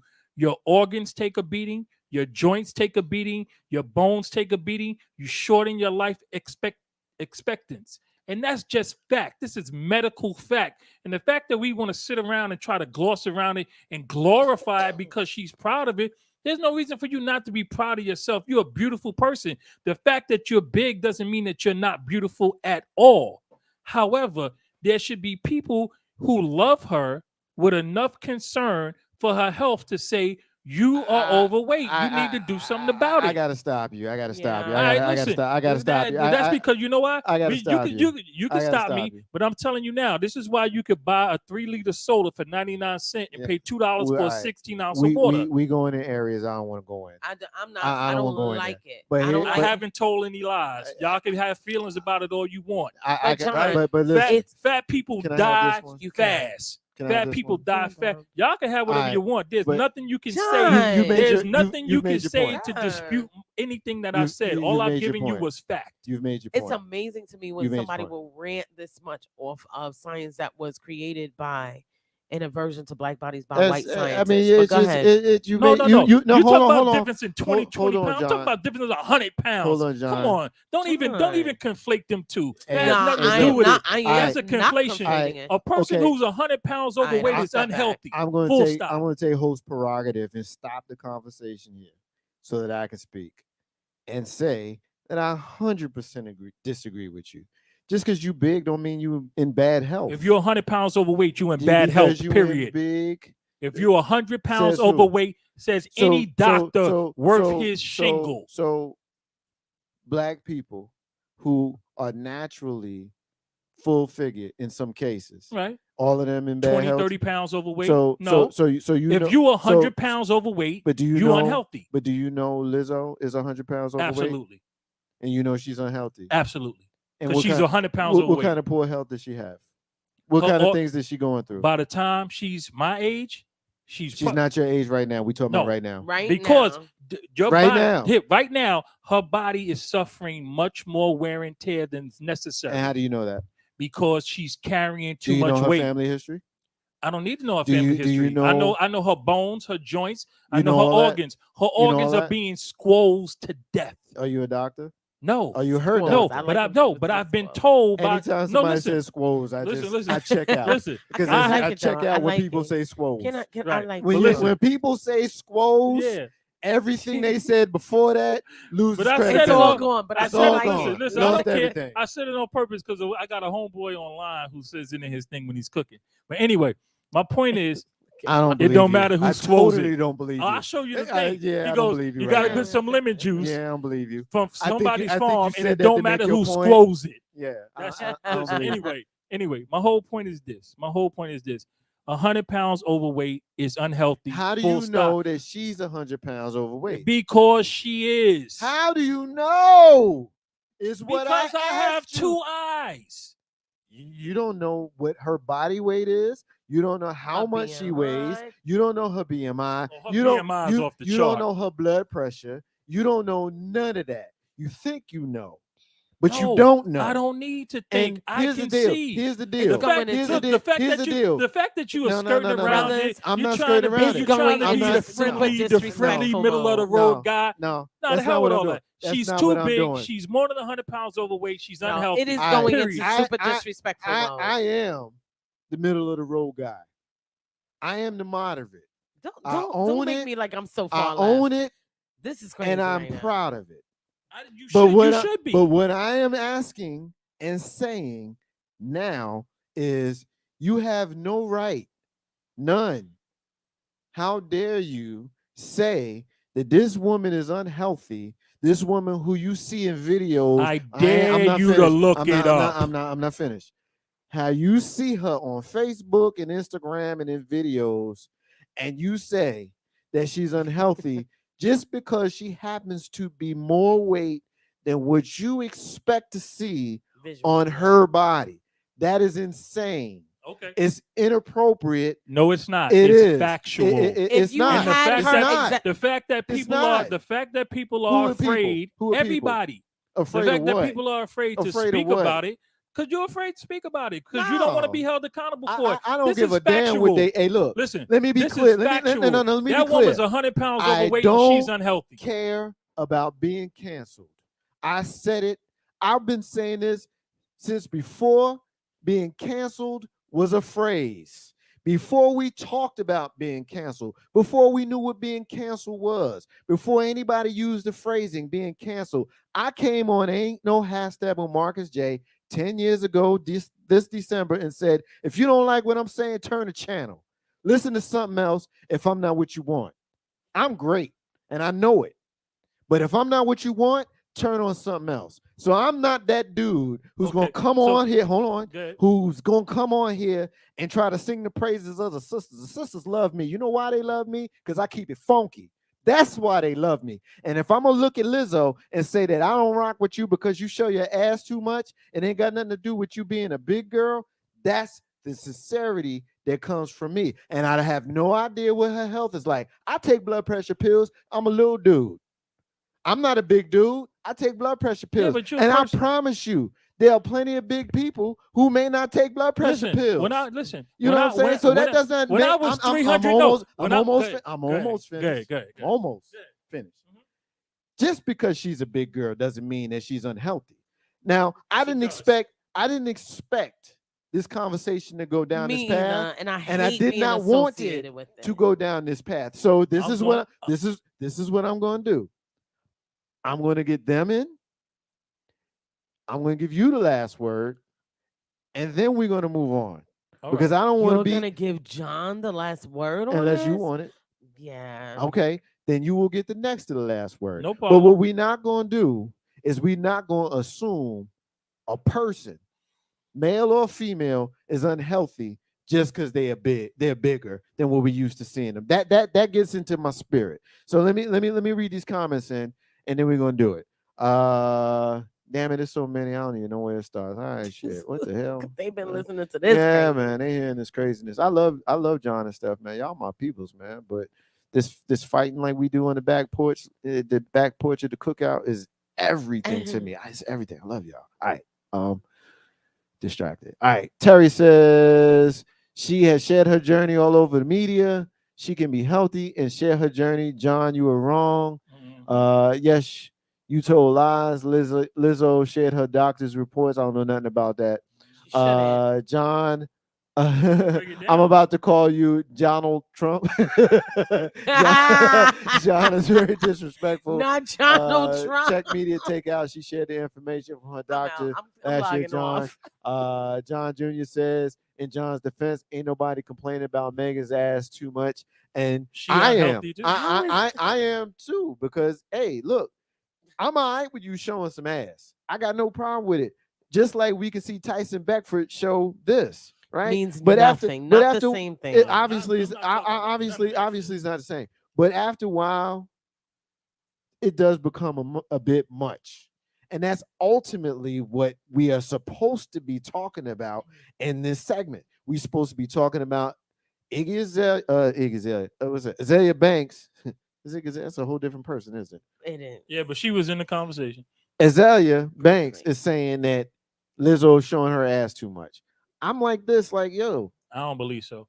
okay, all right, I'll step off the soapbox. You got it, John. That's on the regular. I don't believe she is. I think she can do whatever she want to do. I'm off the I, soapbox. What you got? I just want to go Make back to the point quick so we can move on listen. and Steph I'm can gonna get the go back. last I'm gonna word. go back to the health. I'm gonna go back to the health thing. Guess what? It don't have nothing to do with her fatness or not a fat or whatever. Because guess what? A bodybuilders who are 40 and 50 pounds overweight, all that muscle, that lie about muscles healthier than fat. Nah, you overweight too. And you putting an extra strain on your organs and your joints, and it will pan out later. When I was in my early 30s and 380 pounds, right? And I went to the doctor. I didn't have high blood pressure, high cholesterol, diabetes, and none of that stuff. I got a clean bill of blood health from my doctor. But guess what my doctor told me? He said, you need to lose some weight because you won't be 60 at 380 pounds, right? Because all of this stuff, although you are getting by, right? Because you don't eat as bad as most. By the time you get to 60, the weight will have killed you. It will smother your organs, it will destroy your joints, you won't be able to walk, your circulation will be off, you're carrying too much weight. 100 pounds over your suggested weight is too much weight. That's it. She could have been muscular and thick and all this other kind of stuff. If she's 100 pounds over what her suggested weight should be, not 20, 30, not even 40, 100 pounds. If your body, if you got 35% body fat, you got an issue.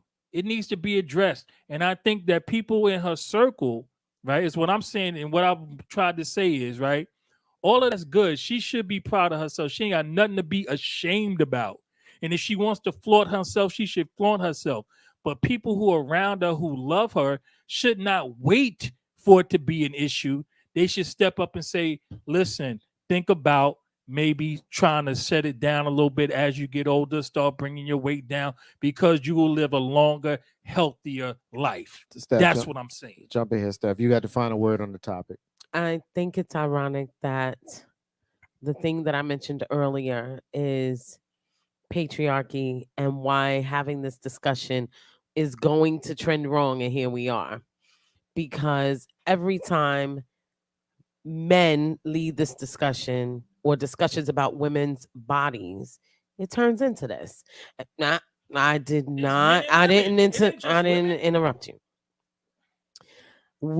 I've been exposed to Rick Ross's roughshod, hairy chest, his saggy nipples, and his big gut. I have been forced to see Khaled with no shirt. I spent my youth with the overweight lover in the house, and Black women have consistently been pushed into you have to almost be sickly beautiful in order for it to matter, which means you pushed a woman who is extremely talented in her own right into changing and disfiguring herself so much purely off insecurity. And I think that's my problem with men having these discussions is that you think your opinion is more important than someone's emotion when it comes to who they are and how they represent. And sometimes your science doesn't fucking matter. It just really doesn't. We don't care. We don't care about your science, because we're dealing with a lot of things. And so this young sister needs an opportunity to be able to live with the body that was surely judged by white teachers. Listen, I may not know her weight, but I will say if she was a chunky Black girl when she was young, she was treated like the young girl who was shot by a cop for defending herself not too long ago. Chunky Black girls get treated a certain way. Black girls who have a certain look get treated like adults too quickly. We can understand all of these things. We make so much room when it's about how a brother feels or how a brother looks and this, that, and the other. Like, y'all are the only ones who ever experienced the plantation and the shit that goes with it. And here we are when we really should have been discussing something else. It is not surprising that it went in the direction of genuflecting on this woman's body and weight and talking about what people around her should say and so on and so forth. If they want to say that to her, guess what? Her living or dying is not your business. It's not going to kill you. It's not going to hurt you. If that's what you're thinking, it's okay to put it in your pocket and take it down the street. What I think is more important is, why not believe this is a woman? I saw her, outfit her mother's closet and tell her mother, I love you. Why not believe she has people in her space to do that? Those of us who are in the public, let's reflect on the talent of this young woman and the confidence that she has. I would be comfortable saying, hey, Lizzo, do not let the industry get you for a penny. Do not let the industry pick you up, pimp you out in the sense of not literal, but pimp out your body and create a gimmick around you that isn't really about your talent. Be careful of that. But when we start getting into these discussions of how much we think she weighs and acting like we really know and acting like medical professionals and talking about her weight, I have a problem with that because that takes it too far. That's exactly, the irony of the fact that she's working within an industry that has created this dynamic for women, but also excluded women for so long that it's kind of like this. In order for racism to be repaired in this country, we almost have to overcorrect and then come back. I'm not saying put white folks in chains, but I am saying you almost have to give Black people a certain level of privilege so they can meet a certain metric and then come back to the middle. A woman built like her, and it's amazing to me because she could go ahead and tear up her body and spend the money that the Kardashians spent to look like entirely new humans that Black men really love. But, never mind this beautiful Black woman that loves who she is, loves her body, and is trying to work through what she's working through. This is why everybody is not meant to be in a position of giving advice, because we don't consider how people this may be what she is using to get beyond what she was made to feel about herself when she should have been learning to love herself as a little Black girl. I think it's important for men sometimes to remember that when it comes to positivity about women, how women are reflected on, how women are utilized, what women's positioning in society, you're kind of, again, the white people of Black people. You've never been on the right side of history. Not one time. Not once. Never have you been right about what women should do with their bodies. Never have you been right about the positioning of women in society. Never have you been right about how women should be reflected upon when their husbands make mistakes. Bill Clinton, Hillary Clinton. Never have y'all been right. Just like white people are never right about racism, you guys are never right about women's bodies, about your shallow mindsets. You're not right about it when it comes time to make and create laws. And you're not right about it when you're deciding what the beauty standard is, which you do. So therefore, if the conversation can't be about the part that you play in it, which is you support an industry that likes little bodies at all times and allows them to be out there for long. We've never had a conversation on here, maybe once, and it was about the WAP video. We have never had a conversation on here about acceptable bodies. Never once. Today, we're supposed to have a conversation about whether Lizzo is hypersexualizing herself for the purpose of an industry. And where do we end up? Talking about whether she needs to be taking care of her health, like we are in her doctor's appointments with her. Disgusting. This is what men do. This is why you are the white people of Black people. You do the same things to minimalize and marginalize the people who look like you. And no matter how much success we get, you're still going to judge us the way white society judged the beauty standard, period. You don't care about her health. You care that she has the audacity to flaunt more than a layer or two of back fat in your face when you want to see J-Lo bodies, period, done. I don't want to talk anymore about it. Hashtag Marcus J live from New Den Legacy Internet Radio. All right, let me get a couple of comments in from social media. Let's see. John says we have all been exposed to Khaled, sis. And none of you complain about it, bruh. Yeah, we do. No, you don't. Yeah, we do. Yeah, look how We much complain- money we Khaled is complain. making. We don't care. Listen, Khaled is I don't- fat, nasty, and disgusting. I don't and see a nobody whole like lot of looking that at him. under his comments. I do not see a whole lot of that under his Yeah, comments. they And cry you're all the lying time. if you say he catches the same heat. And Let- by the way, some of y'all out here right now talking about, yeah, you get you a big teddy bear. No, you're fat and you need to lose weight. And you probably are on death's Absolutely. door. Absolutely. But women are Absolutely. out here. It goes. It And goes women are across out the here, board, pause. Women are out here caressing your ego and not telling you. And I'm saying this as and someone that's jacked up. They as shouldn't do it. pause. As someone who sold surgical devices, I'm gonna tell you something. You know why pumps are needed? Because when your stomach goes out, something else goes in. But we ain't out here telling you that. We're out here giving you love. Somebody Love need on to Lizzo. Love on Lizzo and call. Y'all can't handle it. Love on Need Lizzo to and call try, it a day. because Love that's the on Lizzo problem. and Enough call it a people day. ain't being honest enough with enough Not people. your business though. But it's not about. It's not about It it being is. my business. It is. Because the You fact, ain't gonna have to the take fact care of that- Lizzo. She got more listen, money than us. I'm good with Lizzo. I don't got a problem with Lizzo, and that's what I'm trying to tell you. You This do ain't got when you nothing to- sit here and listen, you talk about how she should look and where she should go and I didn't how say she's how. fat.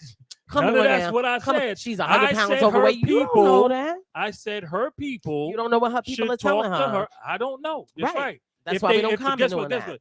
If they are, kudos to them. If they not, please do. I don't care that she could be naked all day, like I said, and it goes for men, especially even more so for black men than If women. it 'cause went it's for worse them even more so, we Because would have it's been worse for talking them. about because it. we need to Time. move on. But that wasn't the subject here. Because we need to move It wasn't on. the subject we were talking It about. never are. We could bring okay. Because we need to move on, I will take the last word. And I think you're being disingenuous, John.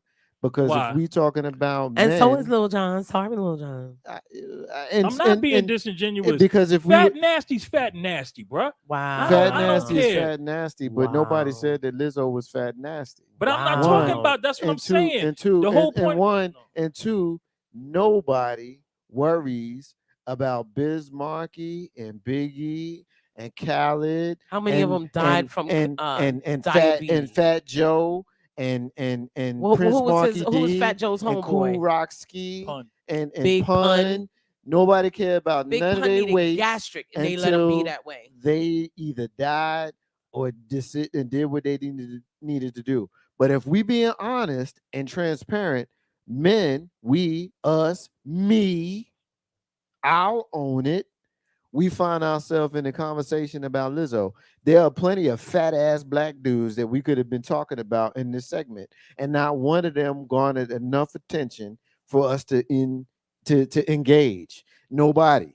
And so I think where the disingenuous piece comes in is to act like this is some sort of big deal when we're talking about the sisters. Like, it's different with them. And we as Absolutely is different with them. But Okay, that's no, but, but I'm but not hold- being hold- disingenuous when I talk about being overweight. It's bad for your health. It's And it being ain't got nothing to do- disingenuous when we are so aggressive and passionate about having this conversation when it's Lizzo, when Heavy D died in front of us, and Big Pun died in front of us, I had the and conversation Buffy about Big Pun died in front of us.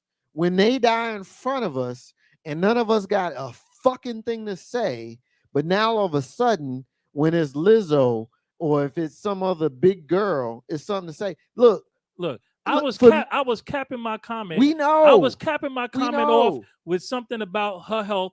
We didn't need to talk about this health. This wait a minute. conversation had nothing to do with but hold health. on. But That's where I you was messed I up. was capping off my comment, and then I got attacked You got about the attacked fact that I said that being overweight is unhealthy. Because you that- should do because something that- about because it. that ain't got But nothing to do with the guess what? conversation. But But guess see- but what? see- but the part- That's the- cool the part- because the- I will live it but as see- as an overweight person. I will live and die on this But the mountain. part There's that nothing you are missing, good about being overweight. But the part that you're missing, because you're a man and I'm a man and I see it. And Steph, if I'm wrong, check me. Terry, Internet, sisters, if I'm wrong, check me. But I think the part that you're missing is nobody cares about the health part because that didn't come up. We talking about what Azalea Banks said specifically about her and how she carries herself and what she wears and what she doesn't wear. and this is coming from a sister. And if you listen to what Steph said, Steph talked about how we as men want to misappropriate the conversation and change it into something that is not. You did that. I co-signed it. We are wrong. We're not listening to them. If I'm wrong, Steph, check me. If John is wrong, check him. But I think that's the part that is the disconnect here. The conversation about the health should have never came into this discussion, because it wouldn't have came into discussion if it was a man. It would have for me. And the fact that you would believe that it wouldn't for me really hurts my I feelings. want us to go back. Well, Hold if it hurts on. your feelings, I got nothing. wanna I say apologize this. that it hurt your feelings. But as Because a man, if anything, I am more honest than anything else. And I'm telling you, but I have a special sensitivity about being overweight because I'm an overweight. but we you also have skew had- chauvinist. you so- skew chauvinist. No, And I see it no, because but I do it too. But listen, you skew. if we were talking about chauvinist. So if we if were your talking feelings is about hurt, any I overweight, apologize as a if man. we I were hurt your talking, feelings, no, but you I hurt my can't feelings receive because, that because you would we- actually believe we that I'm skew gonna sit and chauvinists. look in your face and tell you a lie. But I'm hold telling you on, now, brothers. if we was All right. talking about a fat man, The sister, right, or the si- overweight the man, we I talking would about have the said sister. the same exact thing. Just like I said it when we was talking about DMX, and I said, yo, the people in his life needed to say something to him and say Different, something about it. different, And people different listen, situation. listen. And Hold- people, We Look. got a sister who wants to speak on the sisters. Addiction is, first of all, addiction is a more socially acceptable thing than even being fat. but I'm not talking about social but I acceptance. want- I'm hold talking about on. I'm talking about my opinion. See, this is the I'm not talking problem. about social acceptance. I'm not talking about what the world sees and with all this stuff. Y'all saying that I have an issue with overweight women that I don't have with That's overweight not what men. we said. That's what you said, bro. No. I That's- agree that's that not what we I You have. said I would not have the same vigor and comment Well, about yeah, an I did say overweight that. man I did that say I that. would about an overweight woman. I did And say that that. is not true. I I want to did That say is that. categorically I did say Hold that. on. untrue. I said that. All right, I Steph, want to Steph, say. I said that. Now I usually go back and listen to every show. Now I want to said go that. back and listen to when we talked about was it Black Rob who died? No, who was Black it? Rob. When Black Rob died and when DMX Bismarck Marquis died. Let's leave DMX out because it's drug related. Biz Markie has been fat forever. He was he had weight issues forever. He had diabetes. We didn't go down that line. We really didn't. We can go back and listen to that show. We did not go there. We didn't go there. And I just want us to be less disingenuous and dishonest about our perspective of fat Black female bodies. It's important. It's important because even I am socially acceptable in my shape. It means I would be classified as thick. No one has ever called me fat. I throw on a cat suit because I don't carry my weight in my stomach and I carry it in places that Black men deem acceptable. I can walk into a club in a cat suit and they'll ignore the fact that I don't love my arms because I got booty. And I don't have a tummy. So it's an acceptable thing. You got to be honest about it. And the fact of the matter is we started going down the rabbit hole of looking at this sister and diagnosing her and acting as though we have spoken to people on her team and know her weight and so on and so forth. But the truth is we don't even need to say anything else. We didn't do this with Biz Markie. We didn't do it. Wasn't the subject He matter. was dead. But it wasn't the subject matter. He was dead. And that wasn't the it's subject matter today. No, listen. The subject It matter wasn't was the subject matter the subject today. matter. The subject matter of today was this other woman overly critiquing another woman about her shape, her size, and what she chooses to do with it. And my whole thing is her choice is her own. Do whatever she want to do. Proud of her. Love that she do it. So then we But could have there was left a it point. there. Guess what? And I should have. But I made a comment about the weight because there was a part in this conversation where Megan Thee Stallion came up and I said she's unhealthy too. Because she's a little bit too heavy. And right? And I she find needs that to lose some inappropriate weight. too. He But did listen, say that. but You did say what that. I'm I saying did, is, and I found it inappropriate yeah, then. yeah, and it may be inappropriate, but what I'm trying to say is, I'm not trying to say that I wasn't inappropriate. Just like I said, I should have left the showing health consistency. comment out. But what I'm trying to say is, it ain't I'm got nothing. consistently It doesn't for me, because this came at me. John, you are doing this and you wouldn't do this for me, and you doing this because you feel this way about this woman. No, I'm this way about overweight. You I'm were not. this way You were about not this health. way about Biz Markie. It wasn't the though. subject matter. He had already died. He We was didn't a bring up- fat dude who died Right. because he didn't manage his health. That's and we right. should have had a full-on discussion about it. No, but because here, it what wasn't the pause, subject matter. Here we are talking about a woman who We is knew out he was there sick. trying to live her I'm best quite young sure I life. said he'd been and- sick a long time. But he that's was not the dealing with same. issues with. Not the same, John. It's Ain't no- not the same. You know, has Steph Marcus J live from New Dan Legacy in that area. Let's get some comments in. First of all, I still love John. love though. this. I love still this. love John. I love this passion. I love this passion. And you know, my for man. the folks Sorry, y'all. who are listening and watching, I know who y'all want it to think be real. In that sense, it's for not. hold on. It's me. For the folks who are listening and watching right now who think that we got heat, we ain't got heat. No. We ain't got no heat. We love each other. This is what we do. This is what America should be this doing. is what America should be doing. Yeah. Passionate, strong conversations where we disagree. Where on the other side of it, we look at each other and we say, "I love you, Steph. Yes. Love And you, I John. love you, John. I love you, Steph. All right. Thank you, I thank love you. you, And Marcus. this is what we do. Ain't no ask Steph Marks J live from New Dan Legacy, and everything. Get some comments in. And That's then some authentic shit. on, right on there. it, Thank you. it, it, Thank it, you, re- Marcus. it really is. It really He's is. my All right. dude. So I'll read the social media comments first, since yours are text. I'm assuming they're shorter. Yeah. Read them quick, and then I'm gonna get to the ones that's the social media. Read your comments. What we got? Oh Lord. We got a comment that says, "Please remember, there's no such thing as fat men, only fat women."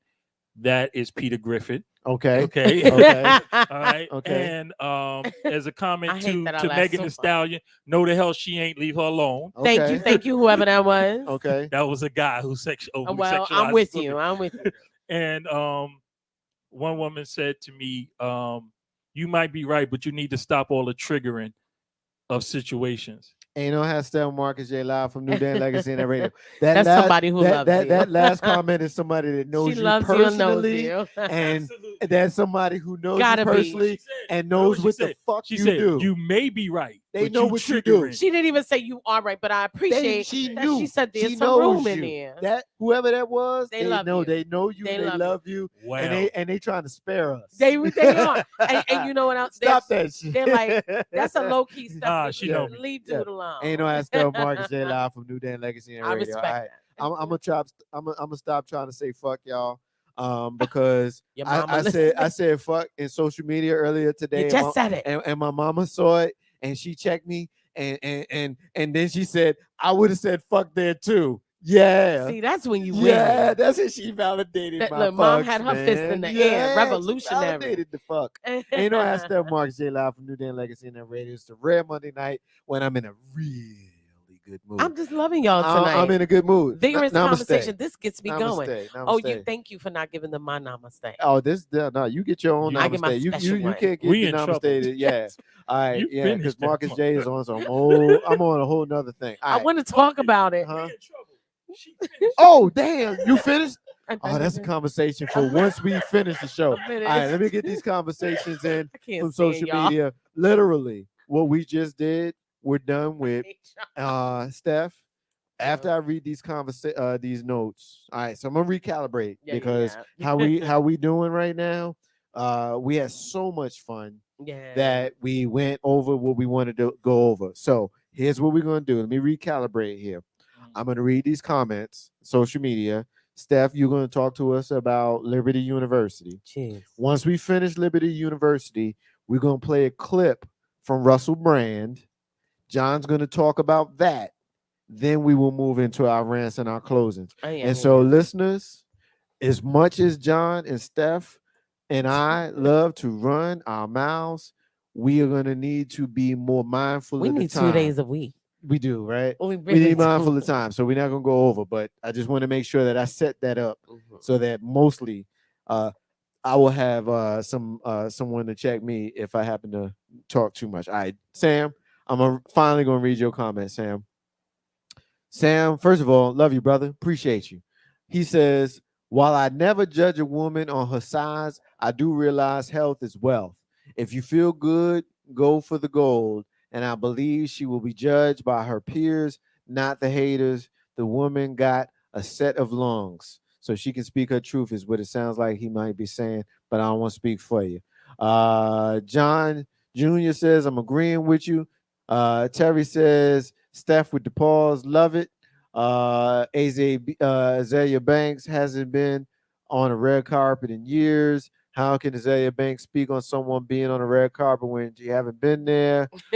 Meg Thee Stallion comes, her weight, carries her weight in her teeth, trying to lighten the Wow. mood. Wow. Yeah, Y'all okay. are terrible. Yeah, that's Terry throwing that kind of shade. That's funny. My brother I know it's tongue in Hakeem. cheek. It's funny. Hakeem says late to the party. 502 baby all day every day, brother. That's our New Jersey shout out to each other. My boys, Summer Fam. We talk about the men being overweight and not being healthy, especially as we and they get older, because we know it's not healthy, especially for Black people. So, Hakeem, I appreciate you. Terry, I appreciate you. And Sam, I appreciate you. John Jr., I appreciate you as well. Ain't no Astel Marks J live from New Dan Legacy and that radio. All right, so we're going to turn the page. We got 2 topics that we need to fit in. It's 48 after the hour. We need to be done by 30 after the next hour. So can y'all help us do it? That is our goal. Ain't no Astel Marcus J live from New Dan Legacy and that radio. As much as we appreciate those folks that are texting, those folks who are hitting us up in social media, we love it when you call us at 804-402-2893. That's the number to dial. We know this stuff is so intimidating and y'all scared of her. Oh, That's please. the reason why that y'all not calling. It's her. It's because I didn't wear my It's bow. her. It's her. My bow is like my It's leash. because of the bow, right? Holds me back. Yeah, you got it. Ain't no Astel March live from New Dan Legacy and the radio. All right. Liberty University, sis. What you got? So I really want to bring this up in the sense that it's interesting because it is these hyper Christian environments that have pushed some of what we've experienced over the last 4 years. And then there's all these other little elements. But even more importantly, we ignore how Christianity taints the beliefs of the Black community. And we don't really want to talk about it. I love your words. You're so eloquent. I'm trying. I'm envious. Well, thank you, sir. So Liberty University students are coming out saying that the university ignored reports of rape, hid evidence, and threatened to punish the accusers. That is the Christian thing to do. That's what the Catholic Church does. Good point. Excellent point. Which the irony is that Christians, evangelicals, look at Catholics almost as infidels because of the inclusion of Mary in their worship. Mary is like worshiping an idol, right? So that's the irony of that. But not the little baby in the manger. But that's not okay. No, that's not that's an idol. Jesus. That's a graven image. Not it's to these idolatry. folk. Agree with you. Not to these folk. Not to these folk. But good point. So what is happening at Liberty University was mentioned as happening at Bob Jones University. It's come up at Oral Roberts and other Christian universities. And when you look at the last 4 years, it's not just white evangelicals who have consistently whitewashed bad Christian, quote unquote, behavior. In this case, they are telling these young women, if you report that you were raped, we are going to have to bring you before a board, which is a behavioral board that determines whether or not you get fired or you get kicked out of school, or you get some length of expulsion, because then you'll be sent home, so your parents will know. And they're like, this will happen because you were alone with a man and you were engaging in ungodly behavior, not because this man raped you. So then they are forcing these young women into silence. Originally, when I read the report, I was like, I really can't. I'm not shocked. These are the same people that thoroughly supported Trump. They have a handbook, and I have intimate knowledge of Liberty University. They have a handbook that sets the moral high ground, so to speak. Everything from we don't hold hands, we don't do this, we don't do that, because we don't want to encourage certain quote unquote lustful behaviors. But then you had the president of the university spending time with a pool boy and his wife and all these other things. And now, true to Christian patriarchy, because Black women do this kind of stuff too, you're protecting and defending the men in these situations and threatening the women that if you come out with these rape allegations, we're going to throw you out of school and let your family know that you were doing things like spending alone time with a man, which is basically a victim shaming, right? How dare you? How dare you do all that? Exactly. And then open your filthy mouth to talk and tell about it. and tell How everybody. dare you? Now, originally I read it and I was like, damn, Christianity is harsh, right? But Read the Old Testament lately? exactly, right. Pastor grandfather saying, Yeah. I know it all. You get stoned for heard wearing it. two different threads Yeah, in the yeah. same garment. Yeah, you can't wear cotton. You can't mix. You can't. But let's be real. We could come to modern day times where apostolic Pentecostal churches will silence young women who make baseline teenage errors of judgment in their opinion. There's no wearing of red lipstick. You wear a prayer cloth. You do all these crazy But things. you know what they have? They have this scale, and I've seen it. I've experienced it and spoke out against it within a church where they tell the women you have less to gain and more to lose by making this into something.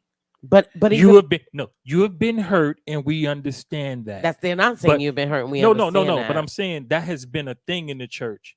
Like, don't talk. We're not going to talk about this because the more you talk about it, the worse it will become. Yeah, but that's jacked up. I want to be clear too. They are not acknowledging the pain. They are immediately going to. Well, that was 20 years ago. You created this environment. Oh, yeah. And 20, 30, 40 years ago, it was no different because we live in a patriarchal society. Absolutely. So it's always been what were you wearing and what were you doing. The only time that Black women got acknowledged as victims of rape within our own communities, let me state that, is when it was happening in an era that white men were aggressing against Black women. But once it became that majority of rape happened intracommunally, which means Black to Black, just like murder, white to white, Black to Black, you are more likely to be murdered by someone you live with. That's why there is no such thing as Black on Black crime. Let me help you. It was legal for a man to rape his wife since I've been born. Absolutely. And even now, there are huge communities that will I'm talking in debate these it. United States. Yes. It was not against the law for a man to forcibly have sex violently with his wife. She couldn't press a charge. We want to be careful with that. Since I was born. All right. So don't think it's old school. Well, and just for perspective, I don't want to get too graphic because it is triggering for some people. And this is not something that a lot of men are taught to understand. But this is also the Christian environment, and this environment is prevalent for Black women. So when this happened with Liberty, I happen to be on Twitter and I'm checking this out, and people are like, "Oh yeah, these Christians," and so on and so forth. We just finished fighting. Some of you just finished fighting a battle for Robert Kelly.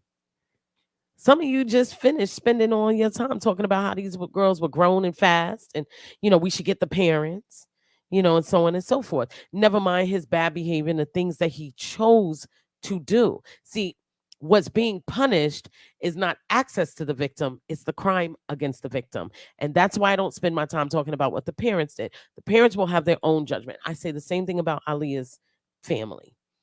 They have their own things to deal with. But the fact of the matter is, if my son, God forbid, goes out and harms someone else, you can talk about how he was raised, doesn't mean it's true, number one. And number two, I am not on the hook for that. But with Robert Kelly, we are a community that is very comfortable. And this goes to my rant last week. We are extremely comfortable talking about the behaviors of women. So we're no different than Liberty University. And because churches are starting to become this way, and they're not just becoming this way like the Catholic churches and things like that, because churches are hugely politically involved, protecting political climates and political candidates. Jerry Falwell Jr. was a huge proponent of Donald J. Trump. And because they are willing to cover criminalistic behaviors, it's time to make churches start paying taxes. It's time to start making churches put skin in the game. It's time to make churches a place where wealth is hard to come by if it is not something that you are generating on a cycle. Can't get, not because you didn't get charged by the government like I do. It's necessary. We can sit here and we can talk about Liberty University, but the fact of the matter is, religion, Christianity has always had this bent where women are responsible for how men feel. So, and I want to be clear, because we're a quote unquote Christian nation, we have public institutions where the girls can't wear spaghetti straps, excuse me, because God forbid her shoulders turn a little boy on. And we're not teaching little boys how to restrain themselves and how to refrain themselves and how to manage their behaviors. This is not a Liberty University thing. This is an American thing. We are extremely comfortable holding women accountable for the behaviors of men, or saying that if only women would do this, then men won't do that. I agree with that. And that's what's happening at Liberty. I agree with that. As a father of a girl, Yeah. I am becoming more acutely aware of that. And, it's one of those things where as men, oftentimes we don't get it until we have to get it. When you're a parent, you feel what your child feels. You experience what your child experiences. And so as a alpha chauvinistic male, I have become acutely aware of the plight of a teenage girl, which has softened me transparently. I know it has, and I'm okay with that. I won't get into a specific incident, but I will say that it is not okay for us men to body shame our children, especially when, as men, we look at young women not much older than our own child with lustful eyes. And I'm speaking autobiographical because I am aware of my 18-year-old child who's female. I remember being an 18-year-old male child and how I felt and what was important to me and how I moved at the time. I was dating her mother when I was 18 years old. When she was 18, I was a little older. My mother was 18 years old. And so when I see my child in that space, instinctually or instinctively, I'm not sure what the proper English is there. I don't care. Speak my own language. I'm not sure how I'm supposed to embrace that, but I think the right thing to do is be okay with asking the question. Yeah. Because what I don't want to be is a hypocrite. And I think a lot of us are hypocrites. I think a lot of us men become okay with certain things once we have a daughter. And, it kind of is what it is. I mean, I don't know if when you come to understanding it's an issue with how you get there, but I am being as transparent as I can here when I speak about how a lot of the things that were acceptable to me before I had a young woman charge that are different now, but shouldn't be. If it was okay for someone else's child, then what's the difference with my own? And as you hear me labor through even sharing this with you, me laboring through this is me working through it because it's hard. I think that our sisters should appreciate that it's hard for us when we're trying to be transparent. Now, those hard edged chauvinistic asshole dudes, go and hammer their asses. Hey, look, I'm not defending them. If sisters, if you need to come for them, then do what you got to do. But for those of us who's like, oh shit, you mean to tell me we're supposed to act different when we got girls? Oh wow, okay, I get it now. If we trying, it's a little bit different. Now, tongue in cheek, my tongue is firmly in my cheek as I say these things, but I am keeping it all the way funky when I remember when I was dating her 18-year-old mother, and now she's 18 years old. And I remember how I moved, what was important to me, what I wanted to do, how I wanted to do it, and all of those things. It's important that as a dad, that I empower my child, male or female, with the tools that they need on how to be a functioning adult. I think we often miss that because we don't show our children who we are. Now, I don't know if I'm on topic, but damn it, this is in my spirit. This is in my spirit.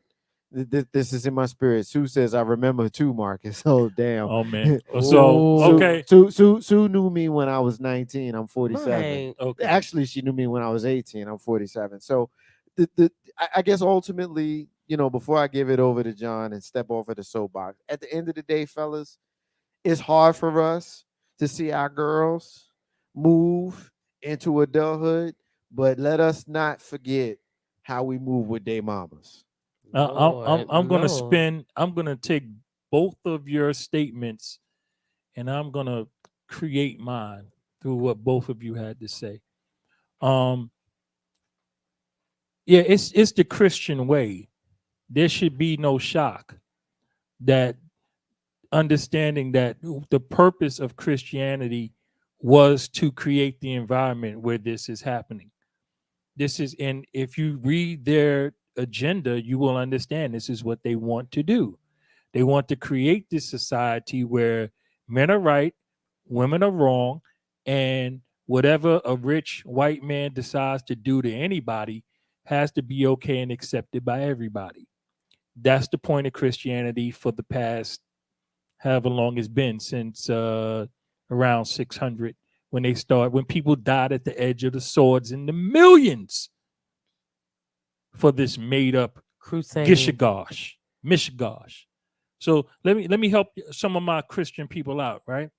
Christ was a practicing Jew. He was a rabbi. He was an Israelite. Jews are bad. He's an Israelite. He's a man of God, right? The same God of Isaac and Abraham. He's an Israelite.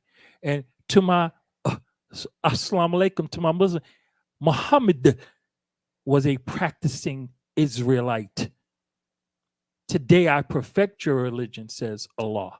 And the religion that's perfected is the same God of Isaac and Abraham, right? So when you look at the Lord's Prayer and you look at Salat al-Fatiha, the same thing, right?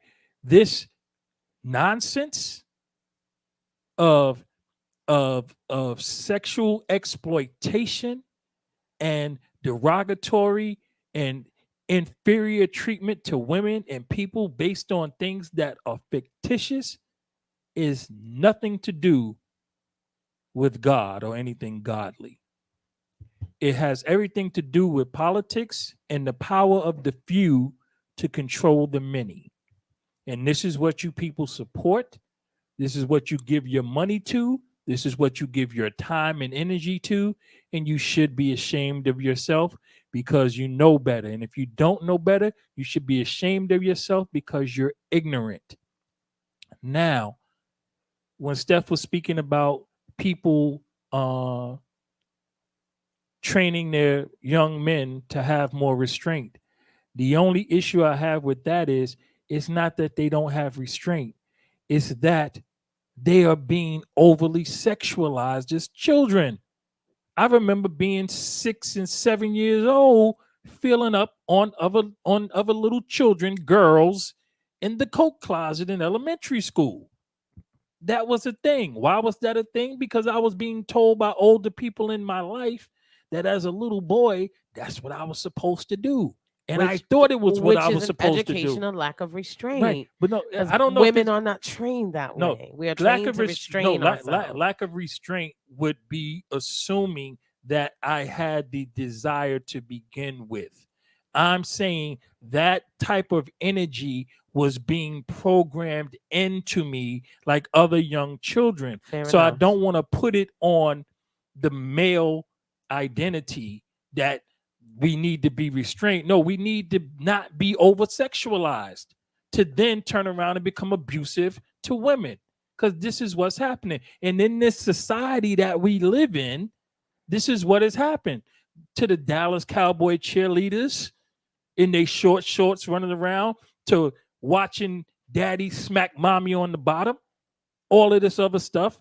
You know, these things we have to try to stop fighting the soldiers, because the soldiers are just following orders.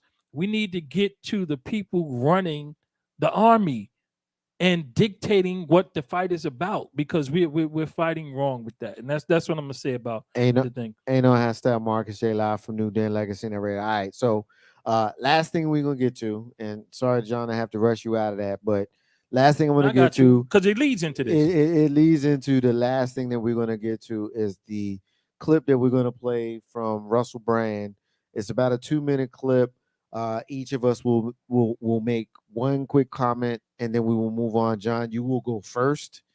Steph will follow you, and I will take the last word as I move us into the transition towards the end of the show. So Russell Brand is going to take us into this last piece. Take a listen, and let's move on to the end of the show. Is misinformation only misinformation when it's misinformation that you evaluate or adjudicate to be misinformation, or is misinformation stuff that ain't true that ends up being broadcast? Question for you there. In an article published by New York Times reporter Apuva Mandavali, Times readers were told that nearly 900,000 children have been hospitalized with COVID-19 since the pandemic began. A correction issued on Thursday notes that the correct number is 63,000 between August 2020 and October 2021, which means Mandavili exaggerated the number of child hospitalizations by 837,000 cases. Now, I just want to jump here to this Gallup poll. In August, Gallup surveyed over 3,000 US adults on their understanding of the likelihood of hospitalization after contracting COVID-19. The results show that most Americans overstate the risk of hospitalization for both groups, meaning vaccinated or unvaccinated groups. 92% overstate the risk that unvaccinated people will be hospitalized, and 62% overstate the risk for vaccinated people. Now, of course, I'm not saying that there are risks or are not risks. I have no opinion on the level of risk. I'm talking about media reporting only. The New York Times reported nearly 900,000 children, when in fact the real number was 63,000. And here we see the results of an admittedly relatively small Gallup poll that suggests that fear is heightened. I don't feel that fear and hysteria, this is my personal opinion, are beneficial traits when trying to evaluate a situation. I believe that we need to remain calm, serene, circumspect, scientific, accurate, open-minded, communicative when dealing with any crisis. Whether you think that's appropriate for this particular crisis or not is your opinion.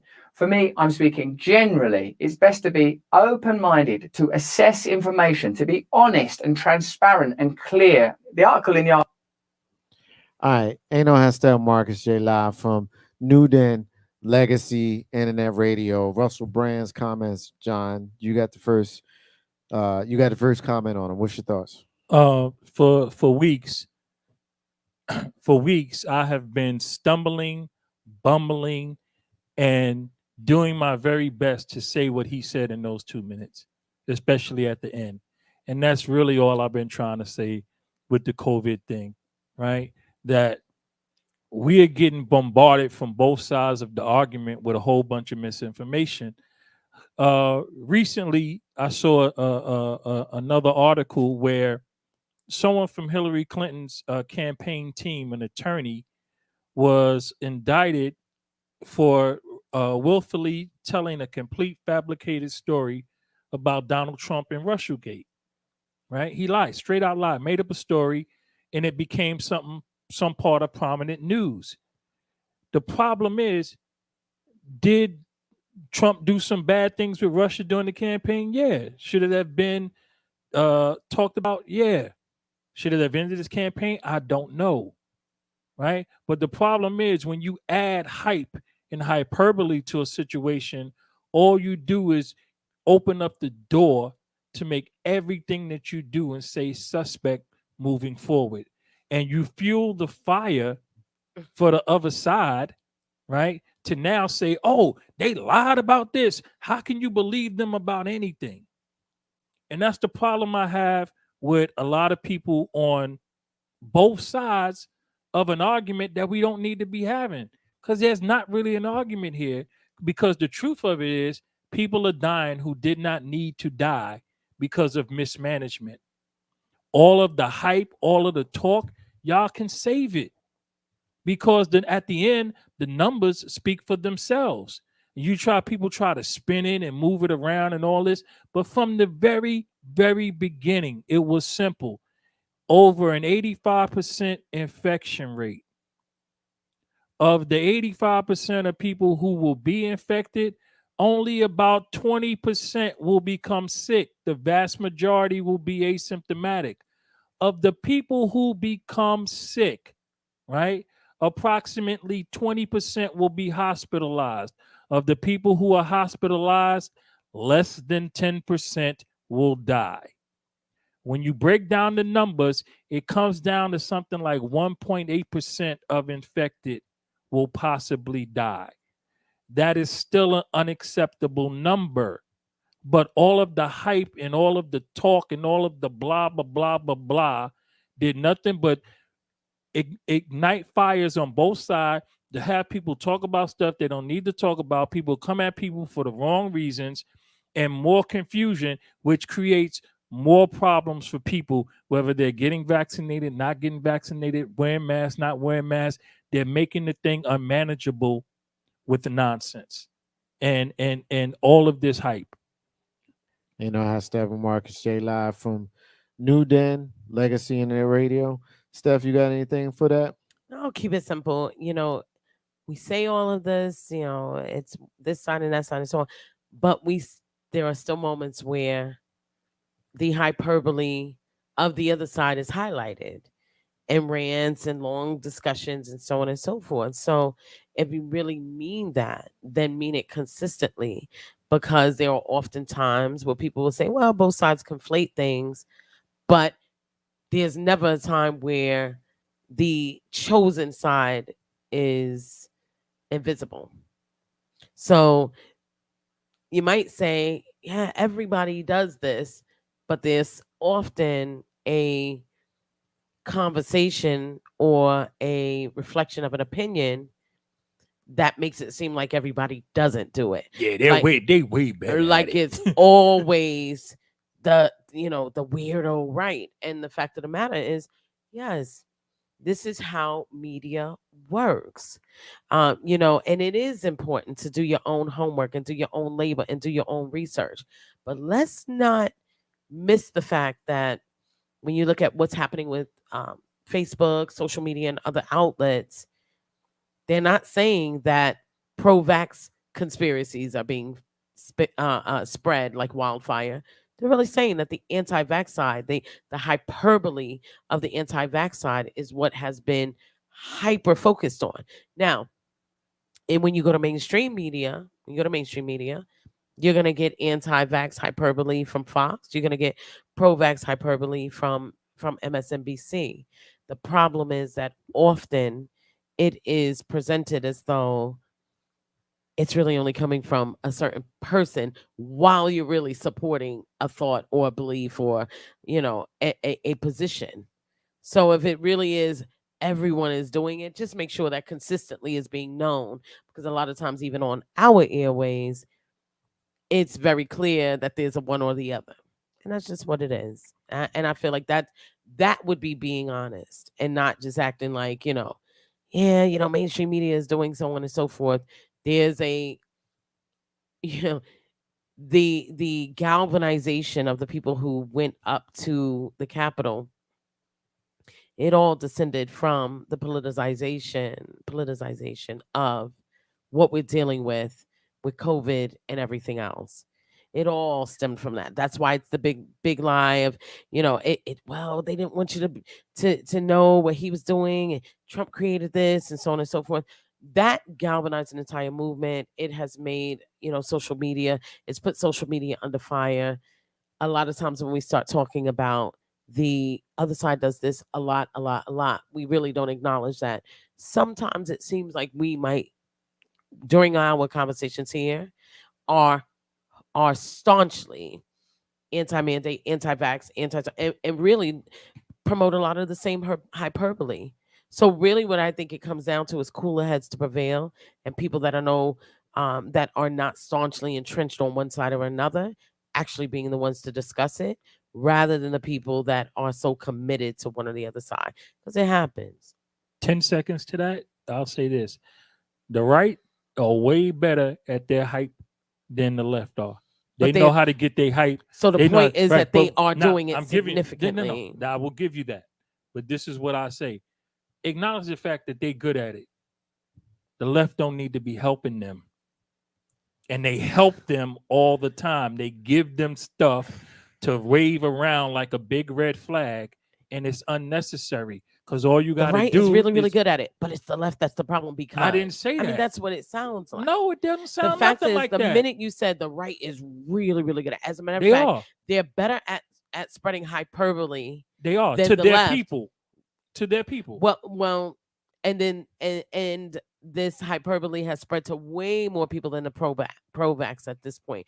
Not from a numeric standpoint, but I'm talking about from a what's visible on social media standpoint. The way they trigger, the way they use their lies, right, is special.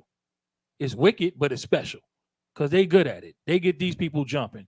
And what I'm saying is the left does not need to add their lies for the right to go, they lied, here's their lie, and everything they say is a lie. Because when the left holds up the right's lie and say, here's their lie, they lied about, the people on the right don't care, because the people on the right go, they not lying. And they just go like that. The people on the left, when you hold up the sign and say, oh, look, they lied, the people on the left go, wow, well, maybe we can't trust them now. See, you got to know your audience. The people on the right don't care if the people on the right is lying, because they lying the way they like it. The people on the left, they actually be having opinions sometimes, and they think about stuff critically sometimes. So when they find out that you lying, they be like, well, can I trust you? It sounds to me like an acknowledgement of sociopathic behavior coming from the right, when we know they're going to lie and it's really nothing we can do about it, which makes it even more disturbing when we have to make a choice between the left or the right and who is going to represent us. Ain't no how stepping with Marcus J live from New Den Legacy and that Radio. All right, so I'll take the con as we move towards the end of tonight's show. Before I get into that, let me see. I got some final comments in here from social media. Let's see. Terry says, let's see. Sam says, damn, bro, my thoughts exactly. Terry says, end of the show. Night, Sue, you are loved, which is true. She continues. Terry continues. Here goes Jonald. Hakeem says no one wants to see the data, and sources Ruffle is referring to first, huh? And then Terry says, enjoy the show so much. See you guys next week. Steph was right. You might want to look at 2 times a week. Yeah, no. Ain't no hard, I knew he was gonna say that. Yeah, that's gonna be a hard no. Ain't no hashtag Marcus J live from Legacy and Net Radio. We're celebrating 10 years in internet radio and podcasting. December First week of December of 2011 is when Jay Grizzy and Carlton Banks and Big Rube and me, Marcus J. We embarked on a radio show, which was a sequel to the original Green Room, which started in September of 2011. So in December, the show that you're listening to right now, Hashtag Marcus J, will celebrate 10 years on the air, uninterrupted. So we've had different crews and different generations and different stations, but the spirit of the show, where we bring you socially conscious talk that's entertaining with a dash of humor and the top sports stories of the week, which was our original tagline, has remained a part of your weekly schedule since the first week of December in 2011, nearly 10 years ago. And damn it, I'm proud of it. Hashtag Marcus J live from New Den Legacy in the radio. All right, so this is the moment that we bring you Black history. And I get a kick out of this part because, when we do this, I don't know that there's anybody who hears or watches for any of the last 10 years who thinks that we do this just as a side of, a cast aside of way. We do this because, one, we want you to know the history, and two, we want you to see how, as much as things are different, a lot of it is still the same. We're going to start in 1946. 1946, an all-white jury in Holmes County, Mississippi, takes 10 minutes to acquit 3 white men of lynching Leon McAtee, a black man they flogged for stealing a saddle. Yeah, he stole stealing something. a what? He stole a saddle. He stole a saddle. Yeah. So they lynched him for stealing a saddle. In 1835, a pro-slavery white mob assaults white abolitionist William Lloyd Garrison and drags him through the streets of Boston. 2012. See, those were a long time ago, 75 years ago. I got 2 parents that were alive in 1946, but I digress.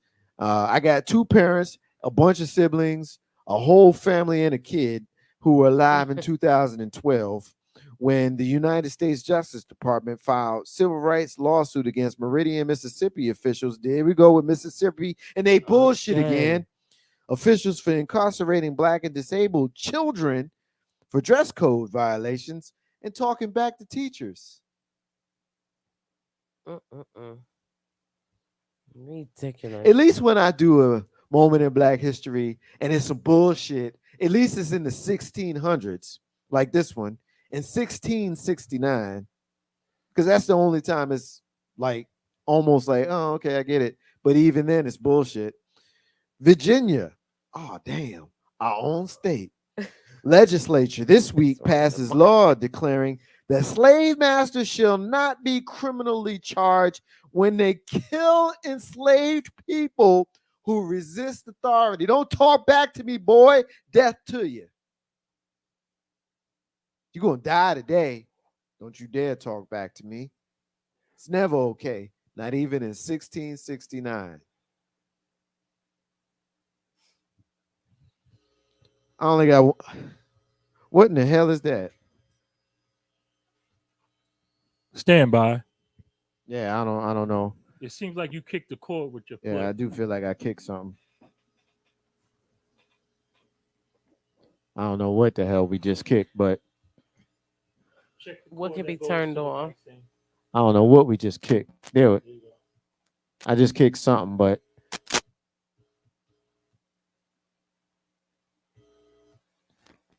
damn it! Hopefully. All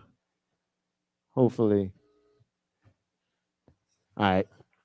Technical, but briefly. Sorry, it wouldn't be hip hop if we didn't have technical difficulties. Briefly dealt with, but now over. All right. Yeah, I get fired up, and it was the spirits from my ancestors from 1669 that said, "Don't say no more, damn it," because they can't take it. All right. Ain't no Hashtag Marcus J live from New Den Legacy in that radio. That's our cue to move us towards a close. So that's what we're gonna do. Let me get the last comment in from cousin Terry. She says she hopes to be here in December. Let's revisit her feelings of reality shows. She's proud of me. We're not going to be doing that. I don't want to talk about reality shows. We had a whole thing I don't about watch reality them. shows. Let me just validate my cousin Terry. I love her. She and I got into it about reality shows years ago in the early years of Legacy Internet Radio and Ain't No Half Steppin' Marcus J. Because I said that reality TV shows, particularly the ones that we love, we as in our community, not we as in Marcus J, but we as our community, like the Basketball Wives and Real Housewives of Real His, Atlanta. that kind of The thing. Potomac. Those types of shows where we find ourselves maybe not in the best light. And cousin Terry, in her defense, got on me because I don't watch that stuff. I choose I not don't to watch either. it because all I see is the clips, and that's all I need to see of us loud and obnoxious and disrespectful and coming for each other. And she told me, if you don't watch it, you don't get to comment on it. And I told her it's my show. I get to comment on it. And she didn't like that I said that. And it's okay. I stand by it. So I'm not entirely sure that we're going to talk about it again, but because I love you, I will consider it. Sue, I agree with you. Those shows are awful. Ain't no hashtag Marcus J Live from New Dan Legacy Net Radio. John, it is time for you to take the con as you move towards, huh? Oh, damn. I'm glad.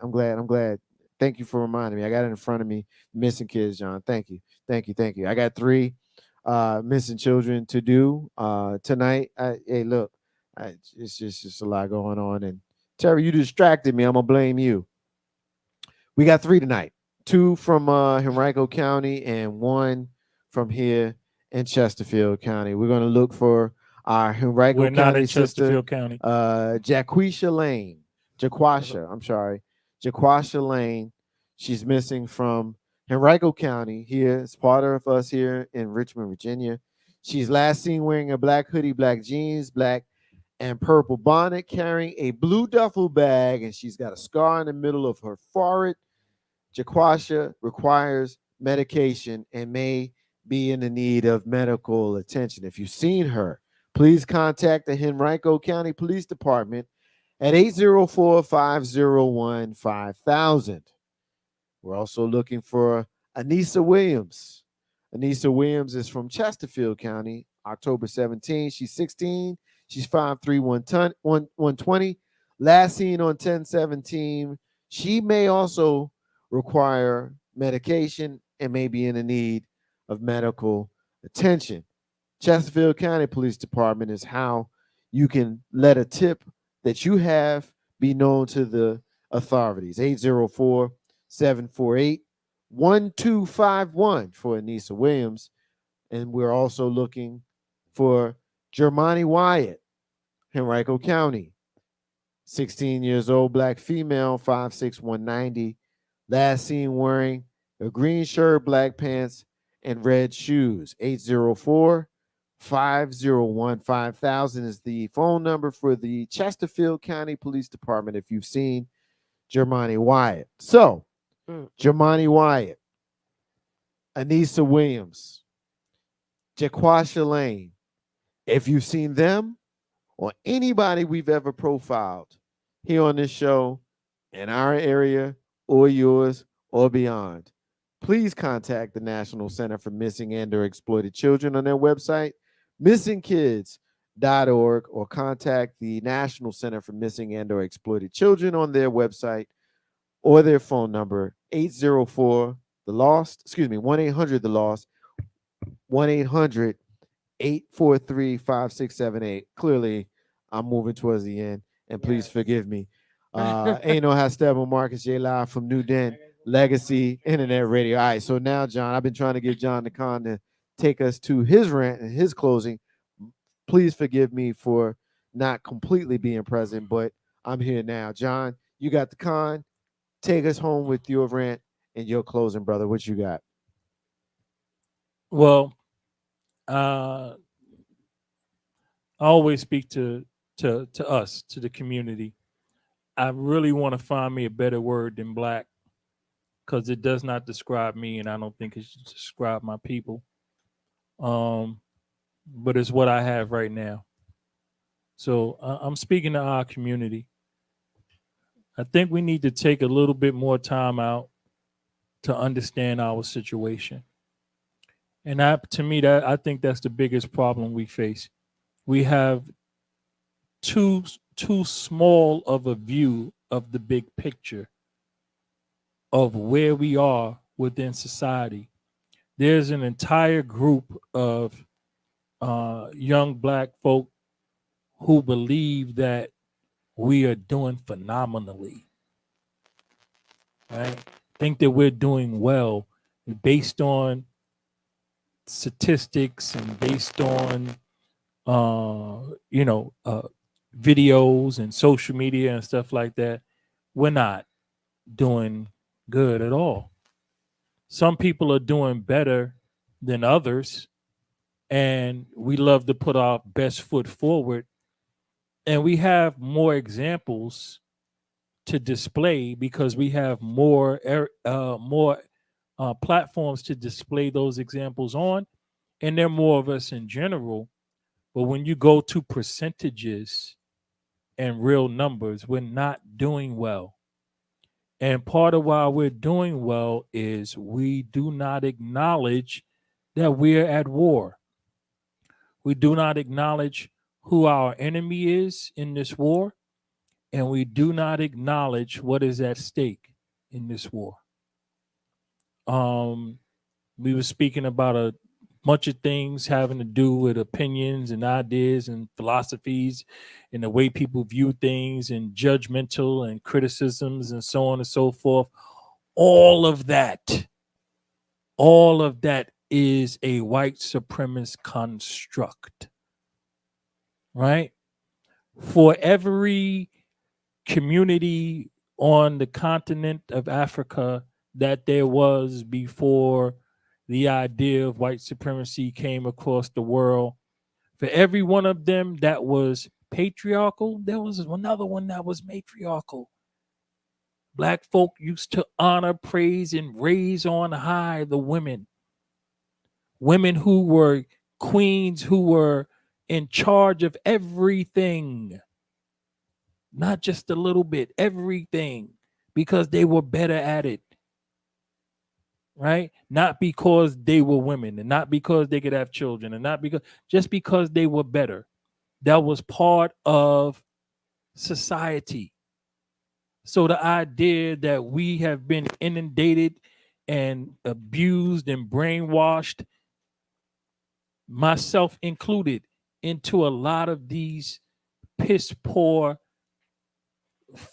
dysfunctional attitudes is something we need to recognize that it is not original for us.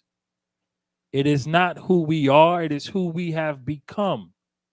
And in order to affect a change, you must recognize that it was a change to begin with. It is not normal. It is not healthy, right? It is not anything positive. And all of the stuff that you are taking in psychologically through all forms of media, be aware of what it is doing. Over sexualization of people in general, disrespectfully so with women, right? And falsely creating a violent way with men, right? Into everything, sports, entertainment, you name it, finance, business, home life, personal life, wherever you go, right? And some people think, well, we're having these conversations and you guys are talking about it, and we can't get to the root of it because it's been damned, it's been condemned. We can't have the real conversation that why are people who are psychologically unstable allowed to exist in society because they are promoting the anarchy and disruption that's promoted by the people who run the country. That it's based on that.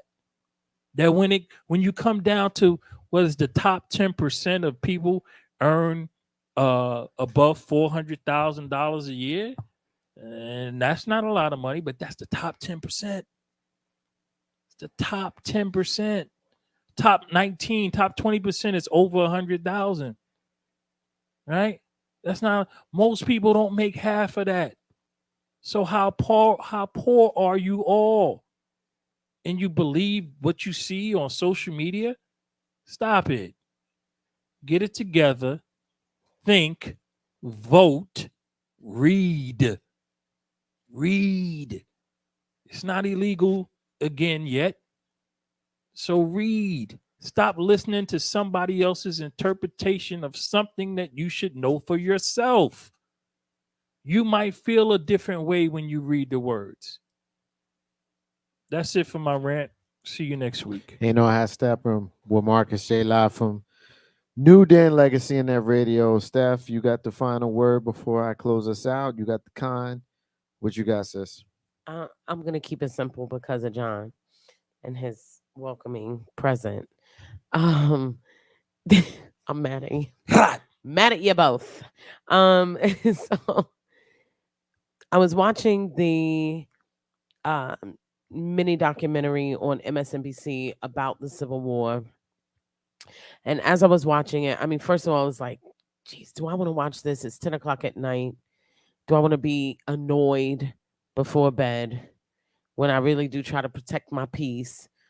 And it was a 2-hour event. I think, yeah, it was like 10 to midnight. So, of course, it had its, the things that I expected, like this was a war of northern aggression. They came to our backyard. They ruined our lives. The things that I expected, like people are asking for reparations for the slaves, but what about us? They took our homes, they ruined it, and there was a lot of that. Sadly, there was, there were young people as young as 12 and 13 using the model minority reflection and saying, well, I mean, literally, it might have been a middle school kid or a freshman in high school. So that's 13, 14. And he is debating vigorously. I appreciate his willingness to debate with an adult the way he did, but he's debating vigorously and saying, I hope you'll look into this and consider changing your mind. As he's saying, we're focusing too much on the pain of Black people. What's wrong with them? Asians do well and they get more discrimination. Model minority, right? And I thought to myself, nothing's changing. This is what it is. Racism is bequeathed as a part of a legacy. It's like grandma's china. She dies and passes it on. And that is what continues to happen. But I wasn't really surprised. In the 90s, people were like, oh, racism is going to be dead. And then the early aughts, the same thing. And now, and when you look at Charlottesville, there were people Gen X younger in that crowd. It's not going anywhere. It is systematic and it reflects supporting and protecting a certain class of people. Why would they let it go? And that class of people have more of the financial resources necessary to keep things exactly the way they are and let you move the ball an inch or two. The chains don't go very far, right? That, I stole John's right. That would have been enough for me to see that and like, all right, this is what they do. But what was sad about it was that when the documentarian, the person who was filming, recording, and creating this platform and was not a person of color, asked Black children, do they want to know more about slavery and what's going on in America, what happened, why it happened, what it looks like, so on and so forth? Would they like to have different concepts of modern day slavery discussed in school and prison to, the high school to prison pipeline and so on. And to a number, most of the young Black youth that they asked said no, they don't want to talk more about slavery, and they don't want the education, and they don't want it really taught in the classroom. They weren't as vigorously defensive of it about it as the people who are falsely using CRT as the model. But these were young Black people who were saying things like, I don't want to know because I don't want to feel bad. I don't want to feel bad. The irony of that is this is the exact argument that white people are using about CRT. We don't want white youth to feel bad about something they had nothing to do with, and it happened generations ago. I was talking to a friend of mine who's in their late 50s, and they were like, yeah, I'm only 4 generations away from slavery. And when you think about what happened in the 4 generations that she's speaking of, she may not have been alive for them, but in those 4 generations, there were some significantly terrible things that occurred. Freedom only went to Jim Crow. There was a very short period of time when Reconstruction was even acknowledged, and then as soon as Lincoln was killed, it was like, all right, we don't need to do that. Let's keep it pushing. And these are young Black people who are saying, it makes me uncomfortable. One young man, Black, said, I don't want to think about what other people went through for me. And what it made me think about is that fear of knowledge is reflected thickly, deeply, intrinsically in the Black community's fear of accountability. We don't want to know the truth because it will require us to be accountable for the behaviors that we have. I have zero time. It was a Black woman on there, older Black woman, maybe in her late 60s, who said, I have lived my whole life worrying about what white folk think of me and how they see me and so on and so forth. And I am not doing it anymore. I don't care what you think of me. You're not the yardstick. You're not the measuring tool. I don't care. And she was right. She shouldn't care. But you skip a few generations forward, and we literally had young Black youth who have had all of the benefits of freedom saying, yeah, I don't want to know about the past because it makes me feel awkward and uncomfortable about the present. Which means then if I don't know about the past and I'm screwing up and I'm not living up to what people in the past did for me to have all of the things that I want, I don't have to be accountable. I don't have to think about the fact that, yes, there is systemic racism and there's a lot of things that are going on, but we have some housekeeping to do. I don't want to talk about it. I don't want to acknowledge that. I don't want to think about that. Fear of knowledge is reflected in our fear of accountability. I don't care about what any other community is doing, saying, reflecting, thinking about. All I care about is the fact that if we don't educate ourselves, we cannot hold ourselves accountable for the behaviors that we lob against one another. So I had someone today justifying the things that go on, the murder rate, the lack of accredited schools in a city that is local to Richmond. And there was this whole, well, we're trying to do different things and so on and so forth. Well, you can't do different things because you're using the same people. And we, as Black people, nepotism hurts us worse. When we just bring on our own and start to siphon money and funnel money in our education systems into the people that we want there and want present, we're hurting the people who look like us, young people. We do have communities that reflect the behaviors of nepotism no differently than a lot of the white communities. The difference is we can't afford it. We can't afford to say, we're going to change this community. Let me bring in my homies. We have to be Jay-Z, not Beanie Siegel. Some people got to be left behind because they're not doing what is best for the greater good of the community. But we don't want to talk about it. And we want to point fingers and we want to say that all of our issues are coming from what's happening systemically. You're a part of the system, my friend. You're doing things in the system as well.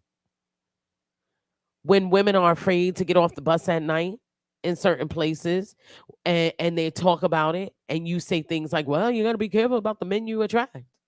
When women are abused in their relationships and you go, well, who are you picking? As though most women are the ones picking these men. You come for the women you want. You know this. We don't want to be accountable. We don't want to be accountable for R. Kelly. We don't want to be accountable for Bill Cosby. We don't want to be accountable for the fact that we tell young women that the way to be successful is to live up to patriarchal standards of beauty, meaning you got to expose yourself. I need to see something. You can't just be talented. You got to be pretty. We are comfortable with ignorance because it allows us to say, I ain't had nothing to do with that. That doesn't have anything to do with me. I didn't do it. And we're seeing it in our youth now. You have people that are willing to run a woman down in Charlottesville because they want you to remember their loser uncles, grandpappies, meemaws, mammas from the Confederate days. Traitors to the cause. They want you to remember them so badly, they're willing to run a white woman down.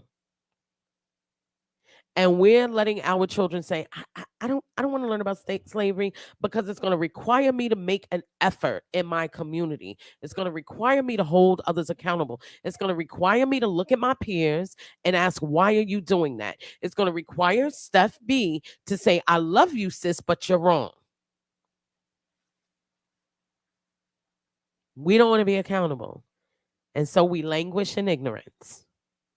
It is time to force education. And as we force education and acknowledgement, some people are going to get cut out. You know how the Christians always say some people don't make it into heaven, everybody ain't meant to get there? Well, we can create our own utopia and everybody ain't meant to be there. If you kill children and babies and you do all this craziness and, you know, your whole thing is I'm going to keep it real, you don't got to be in this utopia. We don't need you here. All my skin folk ain't my kinfolk. If you're not teaching your children to do anything other than to be bullies, and then you show up to fight and become a part of the bullying as a grown adult, you're part of the problem. You don't belong in the utopia we want to create. White folks will separate themselves from their trash quickly. They don't want to talk about it. They'll separate themselves from it so quickly that they don't talk about it outside of their community and they don't speak about it in polite company, meaning mixed company, you and me. You don't know the average white folks' opinions on mass shooters and so on and so forth. You just know thoughts and prayers, but you're not really getting the deep and heavy. But us, we got to expose everything we don't like about one another. But then when it comes time for us to hold one another accountable on the basis of education, no, I don't want to know that.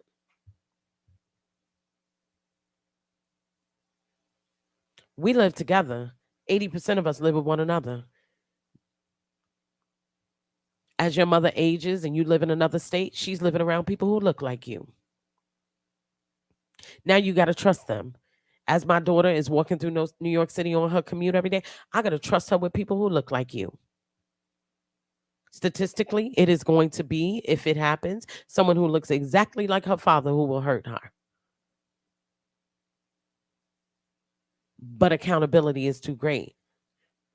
We'll choose ignorance over education. We're getting ready to come into the run-ups of elections and things like that. And we're going to spend a whole lot of time speaking about it.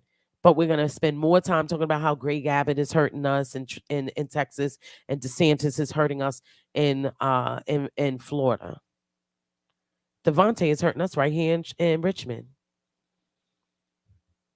Right here in Richmond. We got people dying left and right. Fear of knowledge is reflected in the fear of accountability. The reason you don't want it is because you don't want to have to change. Do better. That's my rant. Ain't no half stepping with Marcus J. Live from New Den Legacy in that radio. I just love to listen to you speak, Steph, because you be right on it. I'm gonna move us towards the final stage of the show. I just want to say this. I'm gonna be brief. I'm not going to wax poetic with anything. I'm gonna just say this real quick. I saw a meme earlier today. I posted the meme earlier today. The meme says, and I quote, "If you can't be kind, then just shut the fuck up." If you can't be kind, then just shut the fuck up. If you cannot be kind, shut the fuck up. I was validated in that because someone very close to me, an elder, co-signed it, up to it, including the bad words. And I got to tell you, the space that I'm in now, as I said last week, as I'll probably say next week, I'm transparent.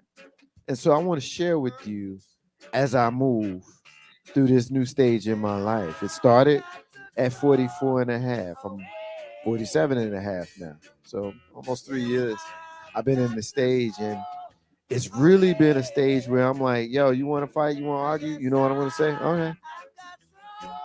Okay. It's just too much. Like, the world is too much. Life's too much for us to allow nonsense and petty to complicate it. So if you cannot be kind, then shut the fuck up. Really. Because it's enough nonsense going on in the world. Everybody's going through something. I promise you. Every single person that you know got something going on. Even the ones that purport to be all right. Pay attention to your happy friend that's walking around dancing and smiling and grinning and telling you how everything is great. They shit is falling apart around them. Be kind to them. Be careful with them. Have a kind word for them. Ask them how they doing. Ask them how their day is. There are so many of us that's walking around in this world right now and today wearing the mask that grins and lies, that's hiding their cheeks and shading their eyes.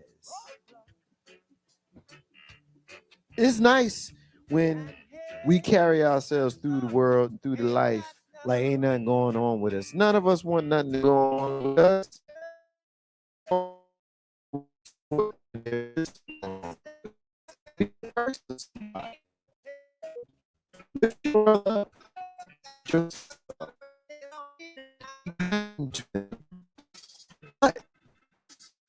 You cannot be kind. That's her. I just want to say fuck one time. I just want to say fuck one time. Yeah.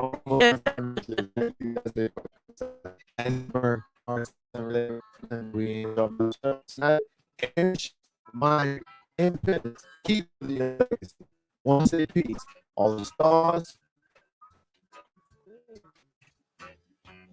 And all the squares. And all of the squares. And the abundance of water, the fool is thirsty. All of us is like, hey, look, I had a moment earlier. Like, we all like, we love y'all, but we ready to go. Yeah. The abundance of water, the fool is thirsty. Both Bob Marley singing in the background. Tizzy has no competition. What else I'm supposed to say? Did I say all the stuff I'm supposed to say? No, it's one other thing. It's one other thing. He said it. Authenticity has no competition. Abundance of water, the fool is thirsty. Stars of the squares. It's two slogans. Yeah, I think I got them all. It's another slogan besides authenticity has no. Damn it, I'm gonna say it next week. That's Marcus's unrelated. I already said that part. There are two slogans that the show does. Which authenticity did y'all has drink the same thing? No competition. I already said it, man. There's one other one about the show that as soon as I turn off the mics, we're gonna all go be like, ding, ding, I'm ding, gonna go ding, to ding, YouTube. ding. I'm gonna go to YouTube. Like, I Right. want y'all to start going to YouTube and Share, subscribe. share. I got it in my head. So I'm gonna go back to the beginning since we all kind of butchered it. So I'm gonna start it over. You want me to start it over? Yeah, one more time. Can I say it one more time? One more Can I time. cut it One off? more Hit it One and more quit it. time. Hit it and One quit more it. thing. Go. Hit it and quit it. That's the end of the show. I want to remind everybody The independence is key to building your legacy. That was I it. also want to say peace to all of the stars and all of the squares. In the abundance of water, the fool is thirsty. Those would be the words of Nestor Robert Marley. Y'all know him as Bob, who you hear singing in the background. His name is Nestor. I'll give you the name and the whole history behind that another time. But it ain't Robert, it's Nestor. Authenticity has no competition. Ain't no half step with Marcus J. Gonna be back next week, y'all. We're gonna keep doing this. We got 10 years in. Ain't no reason to stop now. Next week, y'all, holla at your boy and your boy and your girl. We love you. Holla. Love your social media. I like doing the show, yo. I just like doing this, yo. It's great. It never gets old, y'all. It never gets old. Yeah. Oh yeah, I'm with this, I'm just gonna lay back and I'ma drop some smooth lyrics.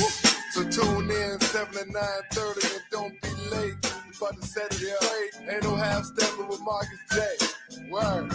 I'm ready, let's go. Ain't no half stepping, that's the name of the show. Yeah, Marcus J hosting and we ready to go. Yeah, Hunters talk sprinkle with a dash of humor to the legacy listeners and the online viewers. What you wanna talk about, call it, we're hearing you. Cover all topics, touch on the main issues.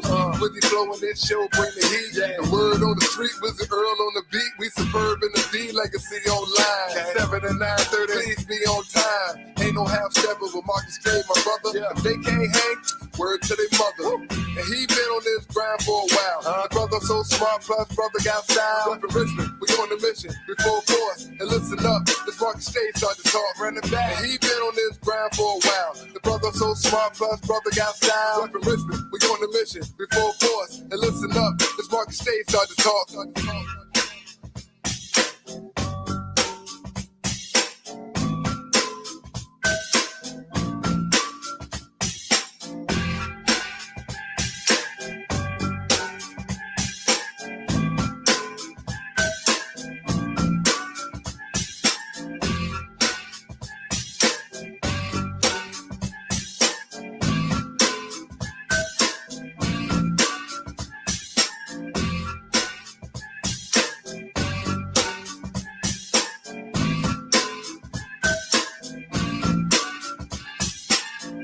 Steppin' is the name of the show. Yeah, Marcus J hosting and we ready to go. Yeah, Hunters talk sprinkle with a dash of humor to the legacy listeners and the online viewers. What you wanna talk about, call it, we're hearing you. Cover all topics, touch on the main issues.